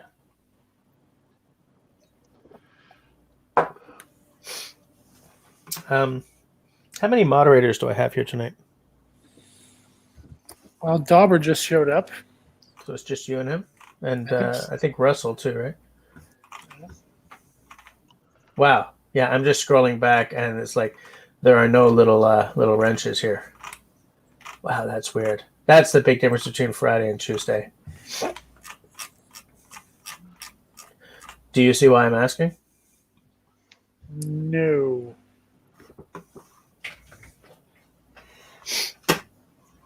It's okay. We will chat later. Where were we? Oh yeah, because I was going to. Now I was gonna. Okay, I was gonna ask where Russell got his meals from. I think he's trying to find it. I think it was Thank Safe you. Castle. Thank you, Outdoor. Safe Castle? Is that like a local outdoorsy store to you? I'm taking a look at their website right now, but okay. Kat, yes, that's exactly what's happening. Russell couldn't go on, so he said, "Hey, you should go on." So I said, "All right, always do what I'm told." Well, fortunately, like StreamYards takes very little bandwidth. But yeah, and that's exactly Cat Mac. The reason why he can still be here, even with terrible data issues, is that what we're doing here takes much less bandwidth than if, say, I was streaming or any of us were streaming the way Russell does with OBS. Yeah. What does OBS stand for? Exactly. OBS is. Oh, it doesn't matter. I was curious. I'm always. Yeah, but it is. Like, OBS is not a specific. I believe it's not a specific product. I believe it's a system, and there are 2 or 3 different OBS. OBS like this? OBS Studio. What the hell does OBS stand for? I used to know. Obvious open broadcast software. Yeah, that's There it. you go. So I think the Open biggest one is broadcast. OBS Studio. Right, that's the one that most people use, but there are a couple of others, I believe. When I was in college, I'd always be bugging the teacher. A telling me case an acronym to so a case something. of 6 number I can never 10 remember cans is what going to be like.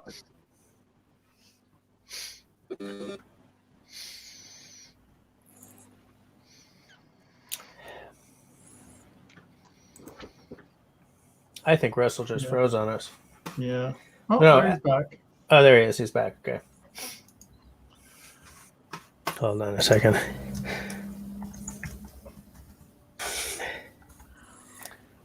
A case of 6 number 10 cans is how much, Russell? $200 to $300, depending on what it is. Okay. But if each can is like a meal for a family of 4, or like 4 or 5 meals for one person, it's only comparatively expensive, right? Like buying 6 cans at a time is a big outlay, but per meal, it's not that bad. I would still rather freeze dry or dehydrate my own. Lasagna with meat sauce, freeze dried, number 10 cans, 6 cans per case, $214 Canadian. Yeah. It's like $50 for a family of 4. Yeah. And yet, the pizza that I bought tonight cost like $64. So. And in general, freeze-dried food's not cheap. So No. And it lasts a long time. Well, yeah, if you say that you bought that can forever ago and it's still good in 2035. And it has a 30-year guarantee. So. Yeah. Amazing. Yeah. I wonder what makes, how far do you want to go to make the, when we were talking about buying those freeze dryers and that kind of dehydrator equipment, when does it become viable? When is it worthwhile? Especially when you're talking $3,000 for that freeze dryer or something. Well, I think it was Shawnee found one for like $1,200. I think it massively depends on how much you're going to use it. You know, like if I'm freeze drying a bunch of food for my family just in case the shift hits the fan, you know, so I'm probably putting away like a metric ton of stuff in a special. Sure, okay, I get it. But for what I need to do, which is what I want to do, which is take 5 days of meals and make them tiny and light, so that I can portage once instead of going back and forth a million times to get between A and B, then I don't feel that I'm going to get my money's worth out of the freeze dryer. What you got there, Steve? Oh, Steve's back. He's got a stag handled knife. My phone died. I see. And your phone is sideways, upright. I'll go back this way. So what is that knife?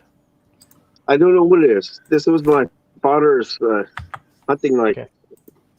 The But I don't know. antler handle, right? You take good care of your stuff, man. Yeah, looks good. Yeah. Can you see it? Yeah.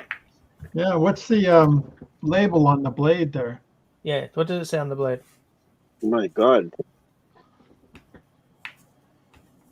Hard to see tonight. Man, I don't know if you can see them, man. But I mean, this knife is very sharp. I'll tell you that. It's Yeah. There's a company called Silver Stag that makes similar knives now, but there have been many that have made sort of antler handle or stag handle hunting knives. This knife cleaned a few moose. This through the years. Right. How old is that knife? Oh, this knife here must be. My father had this. Well, it must be. I would say what 30 years, 35 years, at least more. Your father had it for 30 and then gave it to you, or well, no, I mean altogether 30 years, I guess. Altogether. 30. That looks like a brand new knife. But it's not. I mean, I wish you guys could see this in person, but it doesn't. It may look a little better than it looks there, but I mean, it's not. It's a cool knife. Yeah. Like Jess said, you take care. Yeah, you take care of your stuff. Absolutely. Nice. How's Mr. Russell doing tonight? Do you still use your number 4, or like have you switched to a different knife for your everyday use? Like I said, I use that one for my skinning, and I use this one for my. I got 2 knives. That's the one that you showed earlier. Yeah, that's 10 years old. Yeah. That's for skinning, and I use both knives. It depends on the. I got my brother likes using the other one. I like using this one when it comes to it. Outdoor Dauber says he had a knife by Kissing Cranes that looked similar to that knife. Solingen German steel, probably. Interesting. It's funny because, like, at one point, a lot of knives looked like that, right? Like the stag handle or the bone handle or whatever. And it's funny how knife design philosophy has really moved into like Kydex and G10 and all that stuff. Steve, Catmac is asking where you're from generally. I'm going to go out on a limb and say you're Quebecois like me. Gaspé, Quebec. Gaspé. I was going to say France. You'd have a hard time finding a moose. You'd have a hard time finding a moose in France. You could try. Oh, really? Hey. So, not around here. About France as I do about hunting. So yeah, we get some moose around here, but I mean, we get like I said, we got hardly any deer around this area because the coyotes and the whole Gaspé coast has been taken over. And I just wish that we had a little bounty on all the coyotes, so more people will go out and get rid of the coyotes because we're right now. I mean, it's unbelievable the amount of the deer is getting slaughtered by coyotes. I think culling is, a little bit too, I don't know what the word is I'm looking for, but culling is not that bad a thing. It's culling is a good thing. I mean, coyotes. I mean, the No, coyotes. yes, but like when you call them, you're shooting them. You're culling them. You're reducing the flock. Culling, not calling. Culling. Yeah. Yeah. Yeah. I mean, I got nothing against wildlife. I got nothing against coyotes. It's just the point is, I mean, for the deer wise in our area, I mean, they're just overwhelming. I mean, there's just slaughtering all the deer. I mean, it's. I mean, I don't know where like in Ontario. I mean, they're still okay, but I mean, around in Quebec, in my area, in zone 1 Quebec, they're just. I mean, it's just crazy. I mean, they're everywhere. They're just killing deer in front of people. I mean, it's just. I mean, I don't know. People should start making. I wish that the government would start making a bounty against just coyotes, and so people can start going out and hunting them. If there are too many, if they're affecting the natural, way of, the rest of nature, then it's a problem, I guess. Well, that's what it is. Yeah. Well, that's what it is. So I just want to show Cat Max says she knows nothing about Canada. So I'm just going to show Cat Mac the difference between where you are and where I am. Steve, okay? Okay. I'm going to share this window. Okay, Cat Mac. I hope it's a map. Yes, of course it's a map. I'm a geek. Everything is maps to me. Okay, so this is the province of Quebec here, okay? This is the province of Newfoundland and Labrador here, Cat. Here's Ontario. Nobody likes Ontario.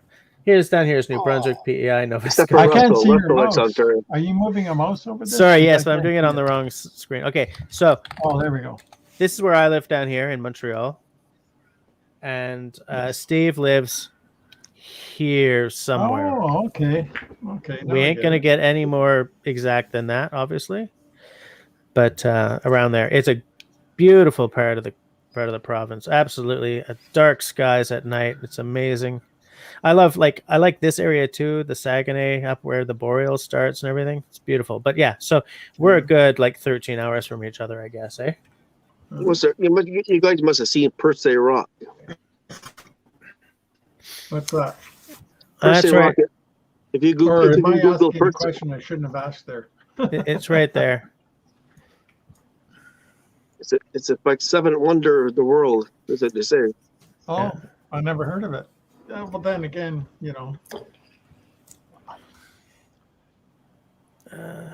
it's a wonder of one of the wonders of the world. Seventh wonder of the world. That's what they say.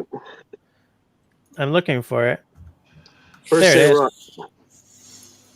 Why is it so special? Because of that. Yep.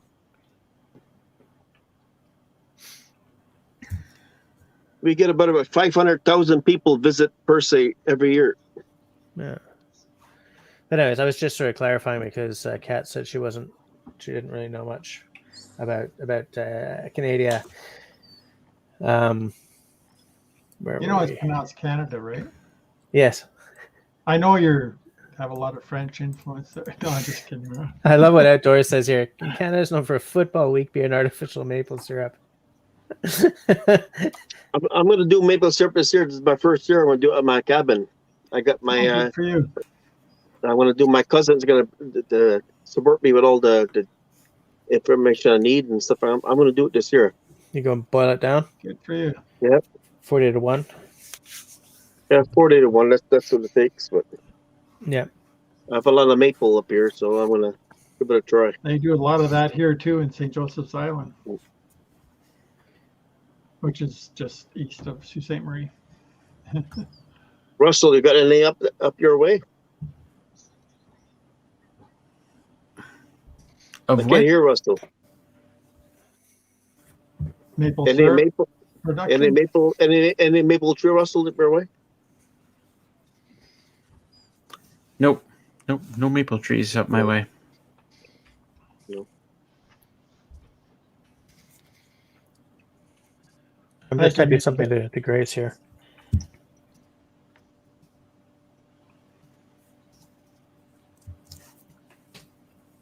There you go.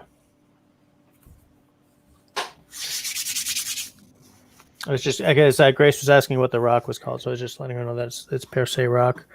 Per se rock. Yeah. Man, Cliff. She can Google it and she can see everything she wants to see on that there. Yeah. Good old Tenenbaum did it for me with the accent and everything. Nice. Cliff wants some birch seeds. All right. No birch trees up this way. No birch. Oh, that's sad. I love the birch. It's my favorite of the non-coniferous trees. I absolutely love that tree. They don't last very long, but it's a pioneer species, right? Like,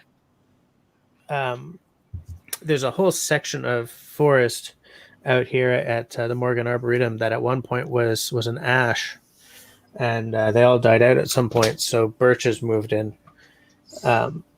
Because they're very much a pioneer species like that. Oh, there's an empty spot. But then over time, they go, and they get replaced again by the mountain ash or whatever. Yeah. And they don't take long to cut. Once you cut birch, so they don't take but in the following year you can cut them down and burn them. It's not like maple. Maple takes about a year to dry. Yeah. Yeah, absolutely. Shawnee asking, what was the tree book that you have? I wonder if she's asking me or someone in the side chat. I have a couple of tree books. I have the what's that really famous guide called that everyone seems to have? Peterson's guides? Is that it? Peterson guide, sure. I've got a Peterson. I've got a I think Audubon Society makes tree guides. I have one of those. You know.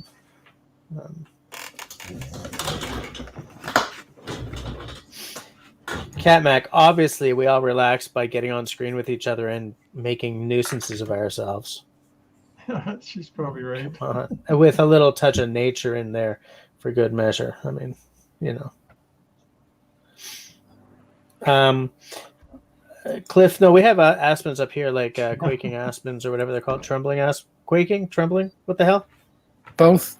Okay, because in French they're just called des trembles, right? Do I have that right, Steve? Belly dancing, I think it is. Yeah. I got trouble to see. I'm on my cell phone. I got trouble to see the fine print.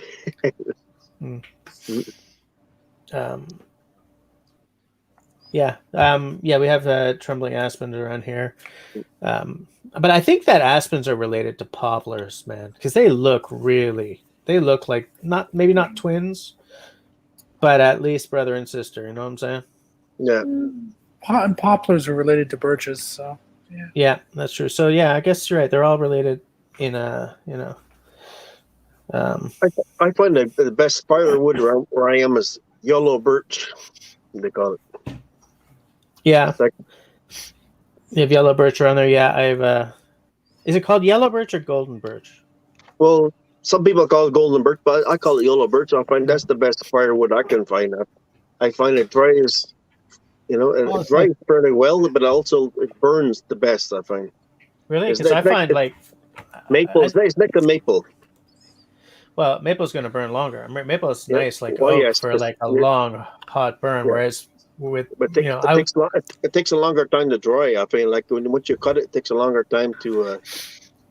But in terms of like your fire lay, what I'll do is, I'll start my fire. There's tinder, blah blah blah. But my kindling, I like to start with something like you've got your birch and maybe cedar or something. But then as the fire catches, that's when I start throwing on hopefully maple or oak or beech or ash, something like that. Yeah. Unwanted child. Yeah, but except I want both of my children. I'm good with both of my kids. All right? No matter how it sounds sometimes, I'm very sold on my children. And I will not be having any more, so I don't have to worry about that. I have a question for Jess. You're a knife expert, and this sounds probably trivial to you, but this is a Gerber T3. I brought it out just to ask you about it, and I'm sorry to take over the conversation, but I have to ask you before we all end here. You've got to take over the conversation again. Let me see what it is. Jeez, make you feel guilty. Taking everything. Anyway, yeah, it's a Gerber. Yeah. Okay, but it's okay. Oh, you got the replaceable blades on the wire cutter there. That's nice. Pretty cool, yeah. Yeah. Okay. And so, I'm just wondering, how old is that? Oh, it's quite old. It's like 15, 20. No, it's more than 20. It's about 25 years old, I guess. Or it's quite old. Yeah. I can't remember when I bought it. It was a long, long time ago. Why can I only see myself? Oh, there we go. Well, because I wanted everyone to see the Gerber or the multi-tool. Yeah. What do you call the case for a knife? What's the proper name for this? Sheath. See, I don't know if you can see this. Let me know if you can see this. This is not the same sheath for my knife I just showed you. I don't know if you can see the carvings into it. 1 minute. Where's my camera? Right here. Can you see little carvings? I can see a bird, I think. And a moose? This is that's my grandfather's. This was gift to my father from my grandfather to my father. Was that like a native? Well, is that Aboriginal? Well, no, I don't think it's that far back. But my grandfather gave this about my God. Wouldn't have to be that far. I couldn't tell you, but it's this will be at least 50 years. I wouldn't say 50 years old, but 40 years old at least. Oh. You can't see it, man. I mean, on camera, I'm sure you can't see the engravings. I'm pointing to Jess. Jess knows about stuff like that. I know. I'm just trying to get a better view, but I don't think you can see. So, I'm sorry. What's the question? What is your question, Sam, about the Gerber? Oh, yeah, I did have a question, and that is, thanks, Accent Bomb. I can't remember what your last name is, but it doesn't matter. Never mind. Yeah, it's for me. Sorry. That's okay, Steve. Jess, I was going to ask: is this like worth anything? Is it a collectible? I don't think so. Okay. It is a practical, usable multi-tool. Yeah.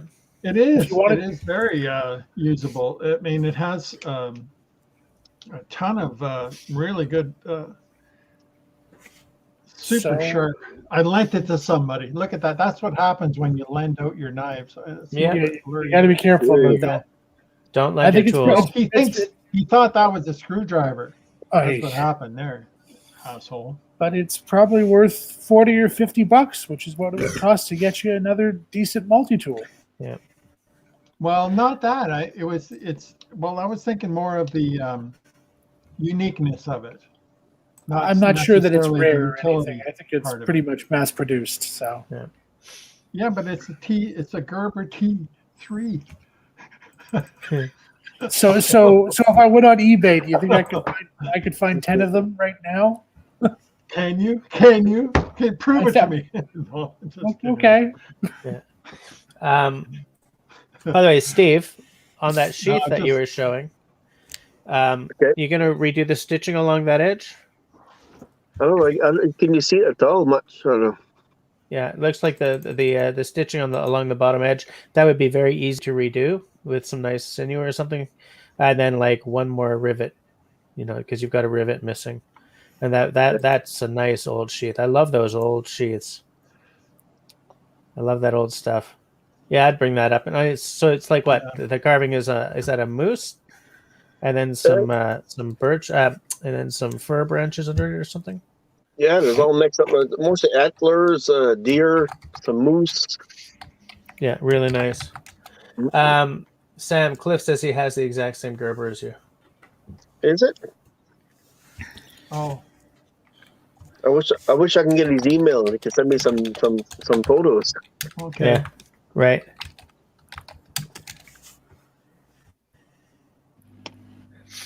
Yeah, exactly. I would say sort of bring that sheath back to life. I would redo where the stitching is missing. I'd redo that stitching where you're missing one of the what's the word for those little metal shosbenush? Rivet, where the rivet is missing. I would punch another rivet in there, and then I would just give it a nice coating of open offs or something. Maybe use some saddle soap on it. Yeah. That sheath would last you forever because it's not dried out and cracking, right? So it can be brought back up to snuff. And those old sheaths, there's a real magic to that old stuff. And look, we don't design stuff like that anymore for a reason, like with the two slits for the belt. But I just love that old stuff, man. Yeah. I have the same love for like those Norland axes where the sheath is the old style where you slip the axe in and the head fits in and then you snap it, and it's got that same two slits on the back for your belt. Yeah. Grandpa's axe sheath. I just love that stuff, man. Just love it. I get a few that are nice at home. Next time I go live, I'll bring them up and I'll show you guys. Pretty cool. Well, I got something to show you. It's old. Hang on. I think I hear whiskey being poured. Maybe. That's why I only bring the more affordable stuff on screen anymore. Russell's pretty quiet tonight. You guys ready? He's uncharacteristically well behaved tonight. It's because he's not drinking enough. Oh, what the hell? Oh my god, that's a classic. How old is that? Original. Yeah. Tell that monkey to put Fay Ray down. My name's Whatever King happened Kong, buddy. I know Whatever the girl's happened name. to Fay Ray? I don't know. I don't know the monkey's name. Nobody Russell, else? Russell, what kind of broadhead you're using on your bow, on your King arrow?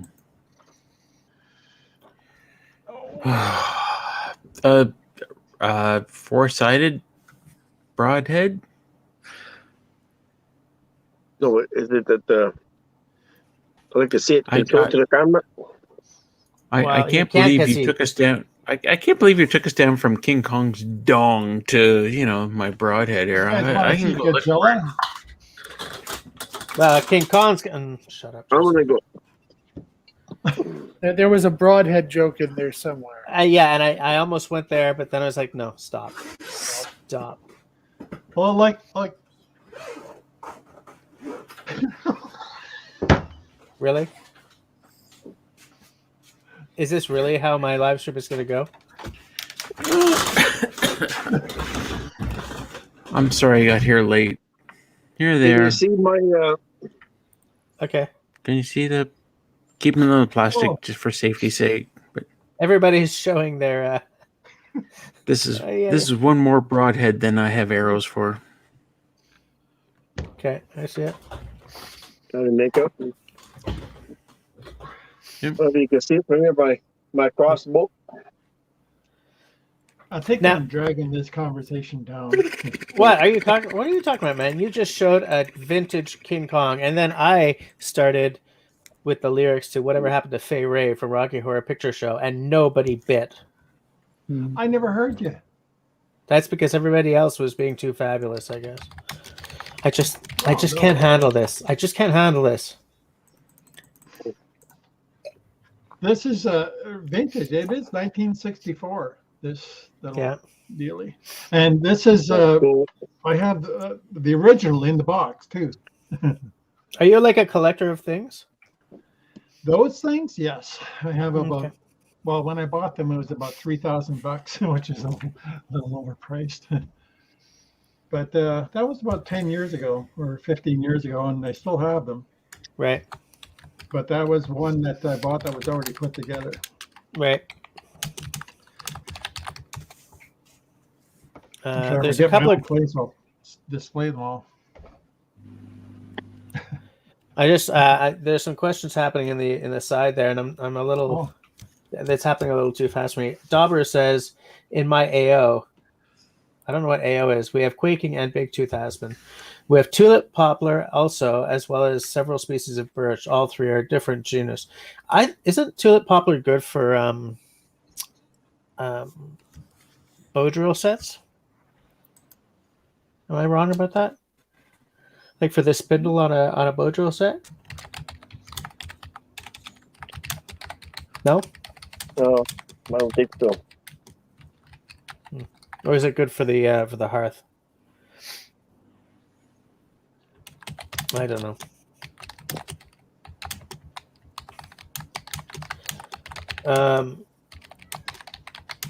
I'm having a hard time keeping up with the side chat. Several aspens are populous with the somebody area of operation. Okay. Oh, so you meant AO like the military term. Knife. I'm just trying to reset the conversation here.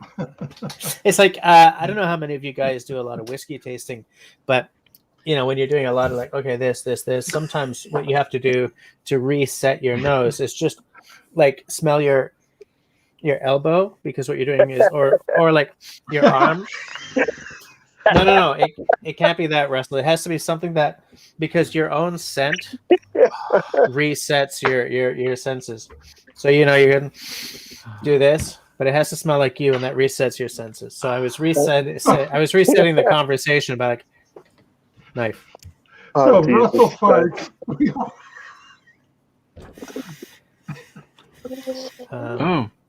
Well, actually, that smells really good. Yeah, leather. Yeah, new shoes. Oh, it doesn't smell like cow poop at all.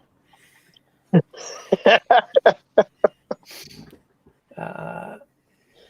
Give it a whiff, Russell. Cat Max says that tulip poplar is good for flute making. Hector Dauber thought we were just shouting out random words.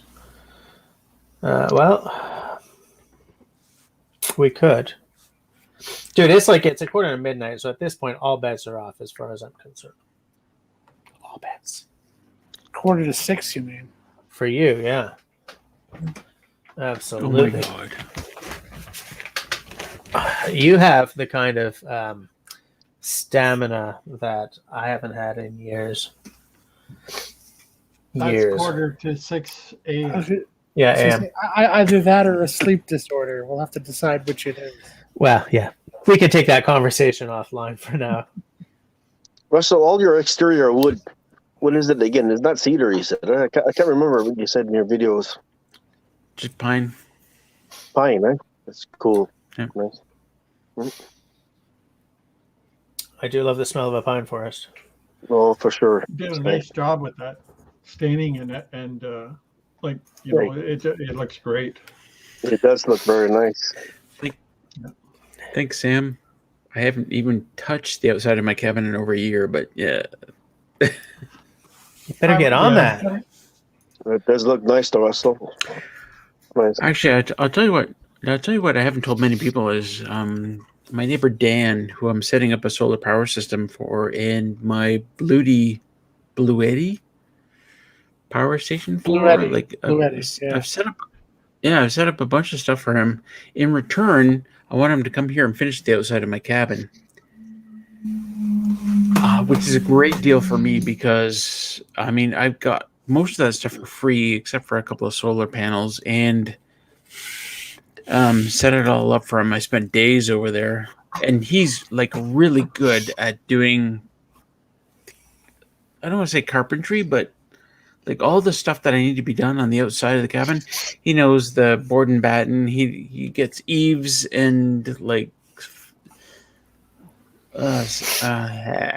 soffits and fascia and all that stuff. He's gonna do all that. So I'm like, Nice.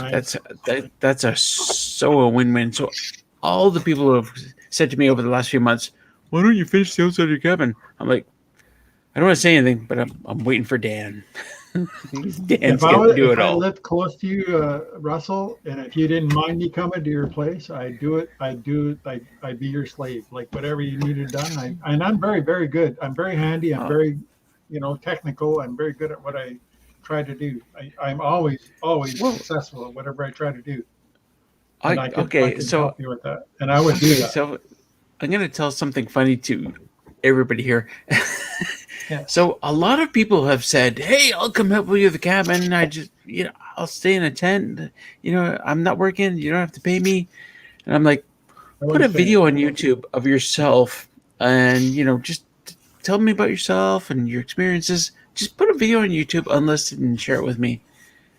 And like the first guy who did it was like, "Oh, I'm disabled. I can't walk at all, but I'm really good at working."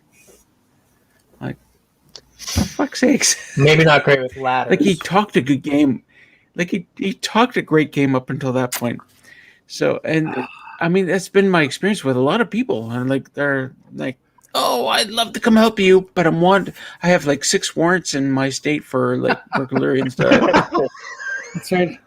I'd love to come help you, but there's no way I can get across the border. I'm exaggerating, but like Sam, like. So Sam, I've talked to on a number of occasions on screen with video. I'm retired. Sam, you interrupting me. You're interrupting. Yes. Don't be rude, Sam. Don't interrupt Russell. So Sam was one of those guys I've talked to on a number of occasions. He's a great guy. Like I like him, and like if he lived a lot closer, I'd be like, yeah, come on up, Sam.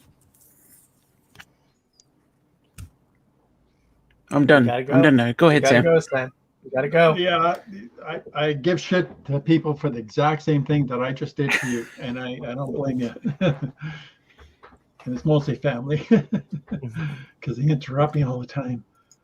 I'm not done talking. This is my point, I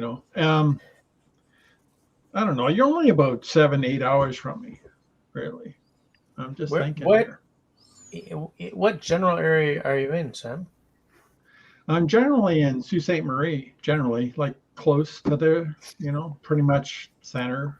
I mean, without, giving away anything, I'm in Sault Ste. Marie. Don't get any more exact than that. Yeah. So that's like 7 hours from where you are, Russell. If you're driving fast? At least. No. It's 7 hours. Give me a break. Like, I mean, you fill up, you get a coffee, you take a piss, and go. Okay. And if you have those automatic, and most of them don't anymore, fill up things, you can fill it up while you're taking a piss. Mm-hmm. But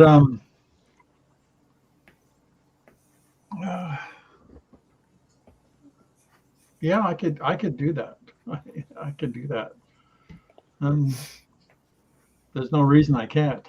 I have nothing here. Like, I have, everything here, but I mean, come on, man, you got King Kong. I can't leave here for a couple of days and go down there. If I had a workshop to build right now, I'd totally invite you down right now, Sam. My problem right now is, of course, we just bought a condo and we're about to buy a new car for City Girl, and so we have no money. We have nothing to spend. That's a couple of big purchases, one right on top of the other. Yeah.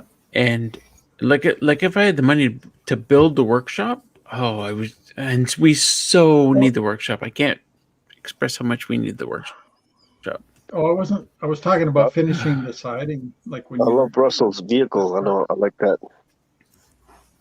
Hey, Russell, I like your Toyota. Yeah, Sam. Yeah, it's a collector's item now. Yeah, no, Sam. So Dan is hopefully, after all this shit is gone through, he's gonna help come up and help me finish everything. on the outside of the cabin. Nice. But when by the time you're ready to do the workshop, unless I'm doing mine at the same time, my stupid little shed, I can't see any reason why I couldn't go down there and help you, and I'd be 100% willing to.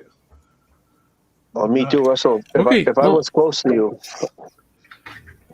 I could seriously do it. It's not like I've driven literally. Listen, all of you, all four of you. I've driven every year from Edmonton.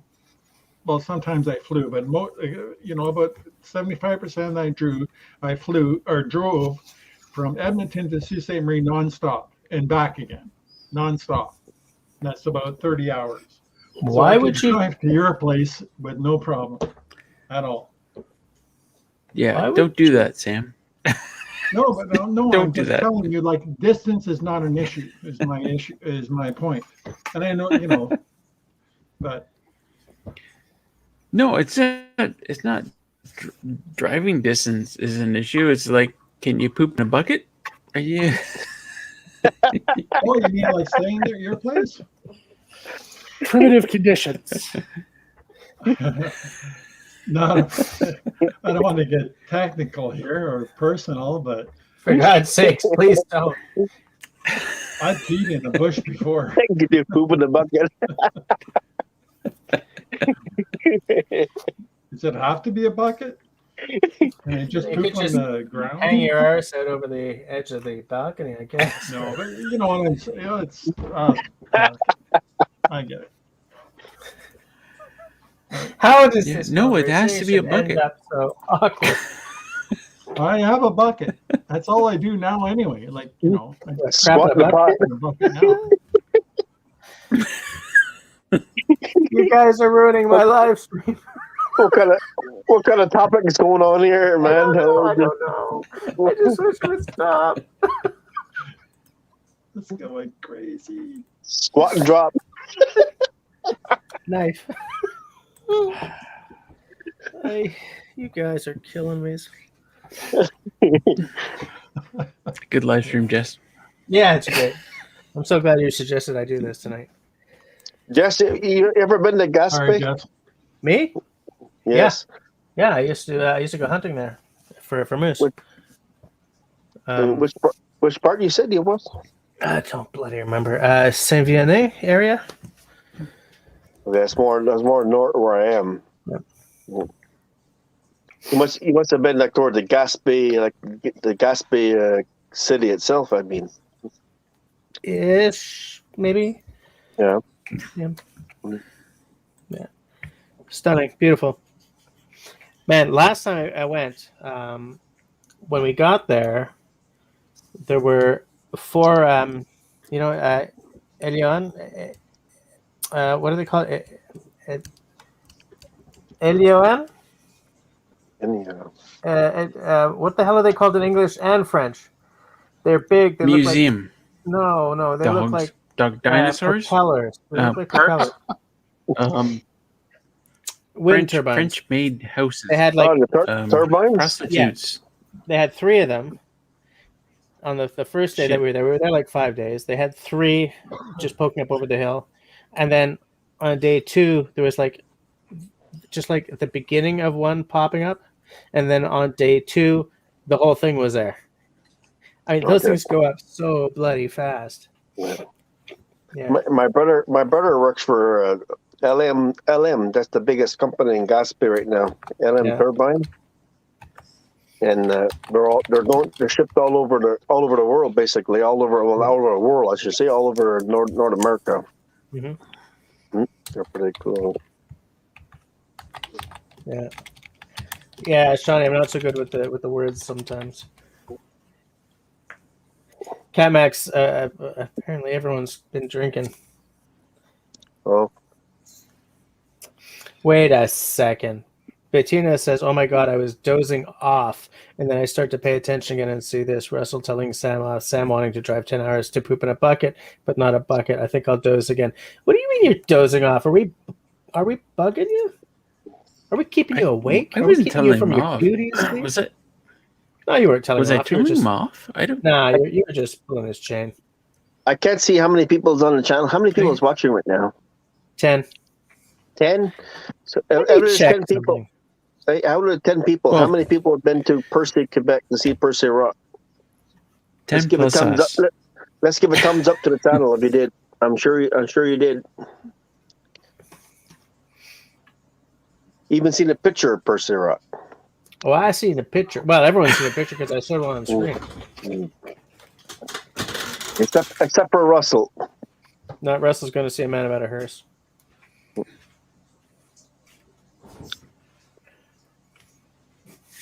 Damn you, Bettina. Dozing off on my live streams. I'm hurt. You're cutting me deep here. It's okay. I bruise easily, but I heal fast. Where were we?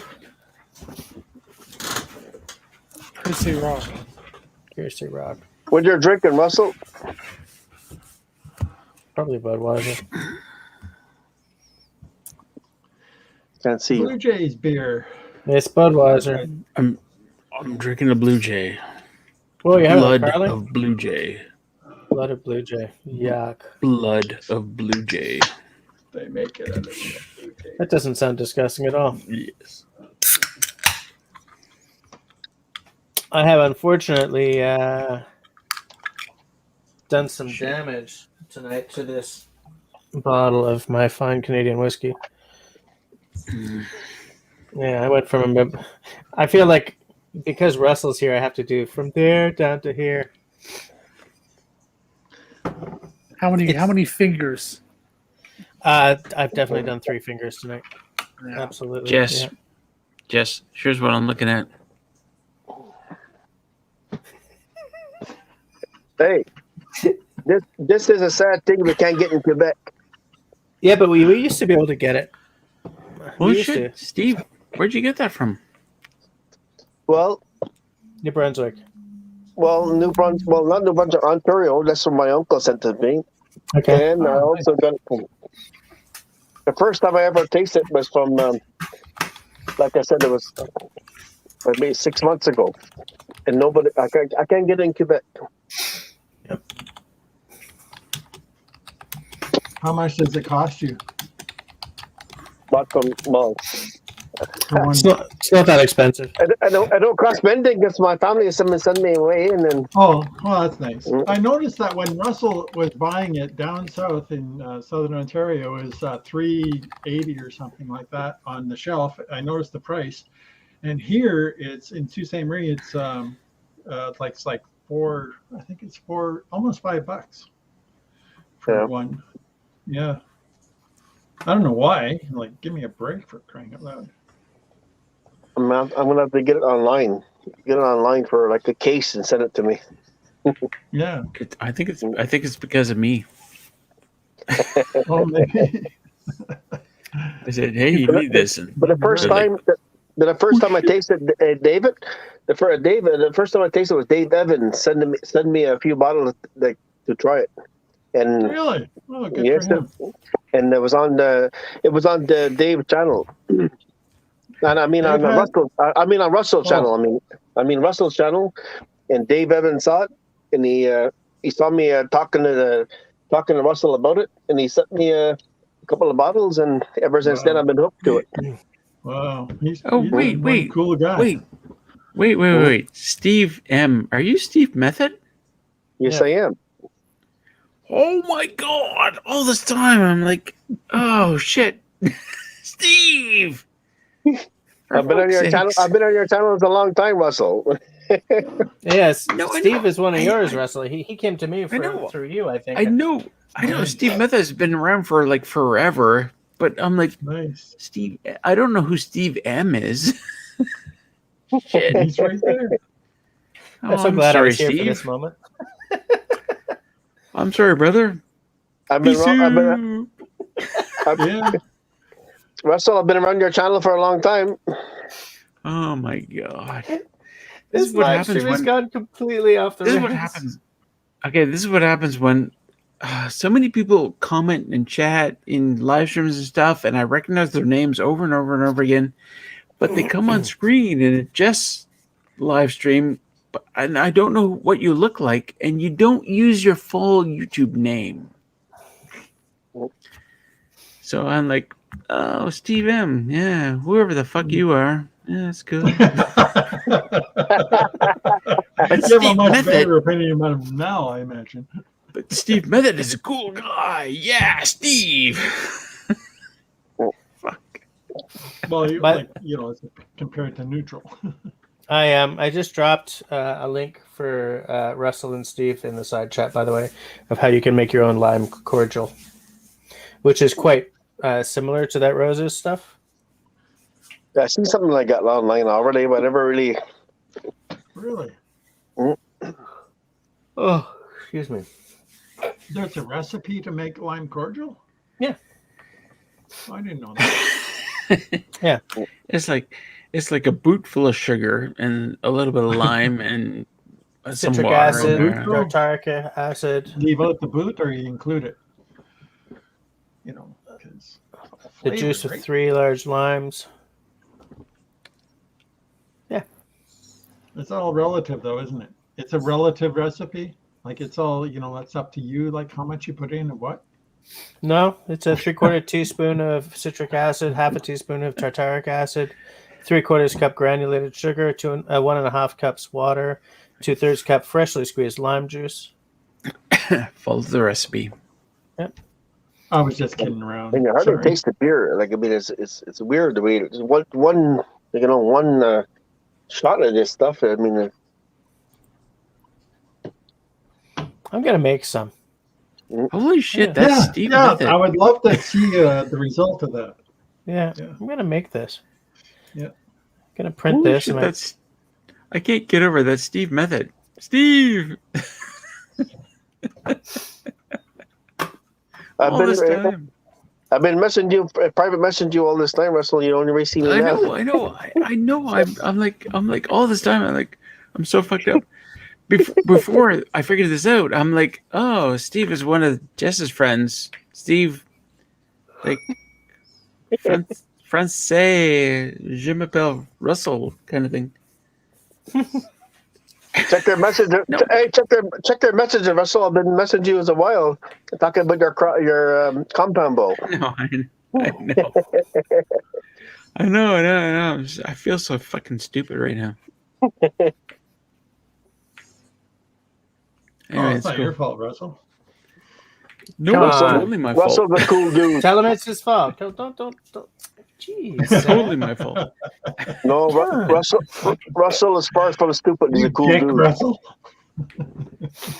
Oh, we need to get Kathleen in here. Kathleen Macarena.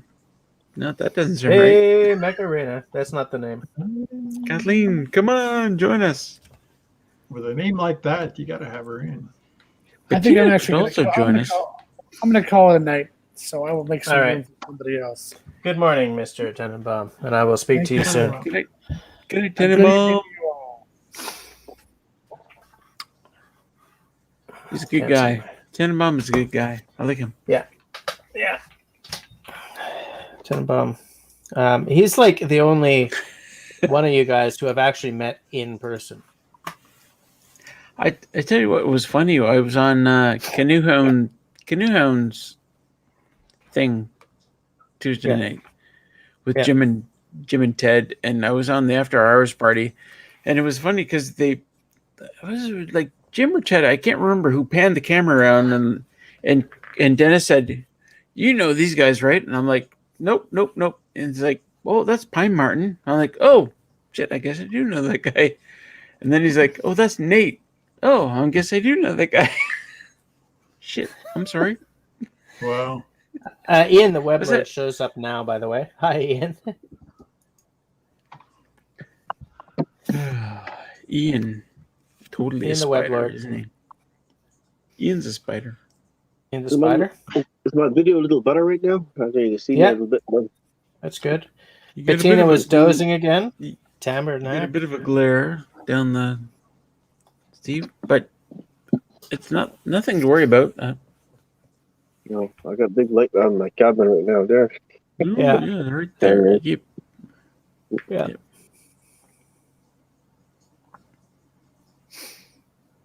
Oh well. Oh, fab! In about, Holy crap! but 5 hours. In 5 hours, I have to go bow hunting. But anyway. Eesh, yeah. Jesus, Fab, come on, man. Are you okay? Yeah, I'm good. Yeah. Yeah. He's like, good live stream.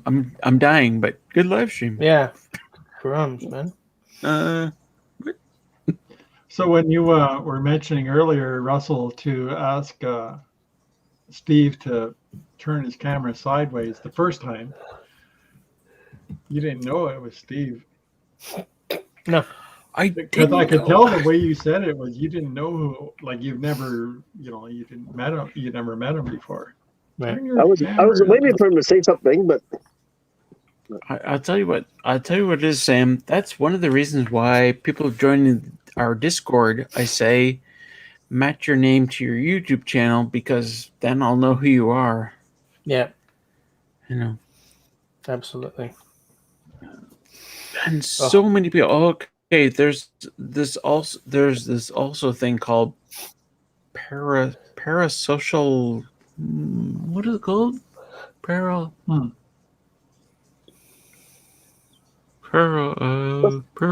Social paralysis. That's what I have. Russell, on your channel, can you tell when somebody joined your channel? Like, can you tell me when I joined your channel? I don't know if that's possible. Yes and no. If people have set their subscriptions to like public, then yes, I can tell it. But a lot of people haven't set them.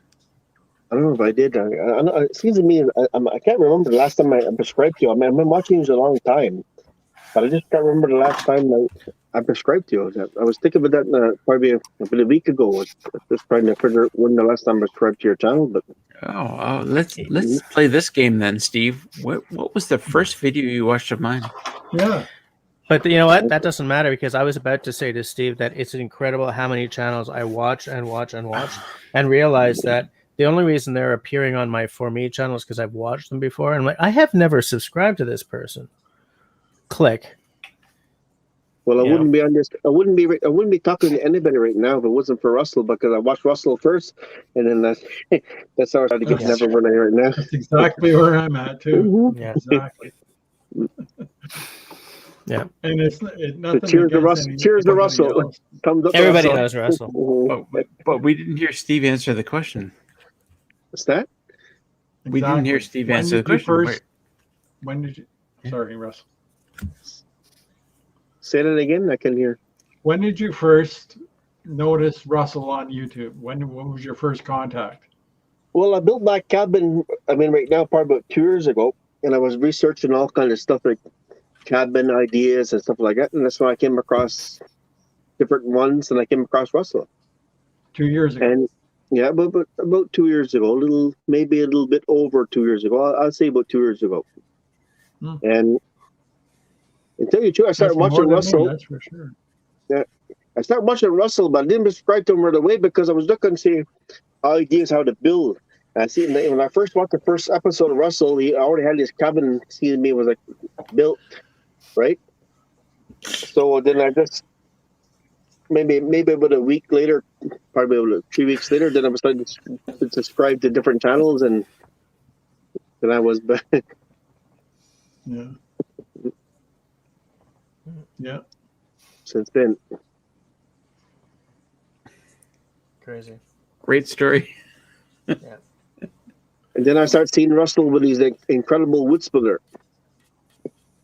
Yeah. The wood Oh, the splitter? Wallenstein. Well, that was this year, that was last middle of Well, last year. that was afterwards. I mean, I like his wood splitter. I'll tell you that. Yeah. The Wallenstein is a fabulous wood splitter. Fabulous. I love it. Everybody should own one. I'll tell you what, guys, I can't talk anymore. I moved. There's not moving the way I wanted to move. It may be alcohol induced. How many times? It's something important to talk to you about, Russell, and I can't remember what it is now, but what my mind can remember is I would love to come and help you with your cottage and do anything or cabin, your home, anytime you Right. want. But obviously, like you don't want some goofy guy you've never met before out there, and I'm not going to do it. Oh, that was my GoPro. Okay. Shutting off. So, guys, we're at exactly 3 hours now. So, and I'm falling asleep here. So I'm going to go to bed. My kids are going to be up early. Right. And Russell's falling apart. So I'm not falling apart. I just can't talk anymore. Yeah. So Sam, start up a Discord voice chat. All right. Sure. All right. See you guys. See you later. All right. To everyone who's Thanks, watching, thanks for hanging out to the bitter end. I guess I'll see most of you on Tuesday between now and then. Hey, please. Jess. What? Yeah, what? Love you, brother. I love you, brother. And you. I do. All right. Good night, everyone. See you next Tuesday. Bye-bye. Hey, Dribs and Drabs are the best. You are the most knowledgeable person, and I don't shit about whiskey or scotch or anything. And the stuff what do you call it? The rain? No, what do you call that when you're swishing it around and the rain? The tears. The rain. The tears. The tears. Yeah. Tears. Okay. All right. All right. So now know. that Sam has opened his mouth, everyone go check out my other channel, Dribs and Drams, where I talk about whiskey. It's amazing. Good night, everyone. Absolutely. Peace See out. you, Jeff.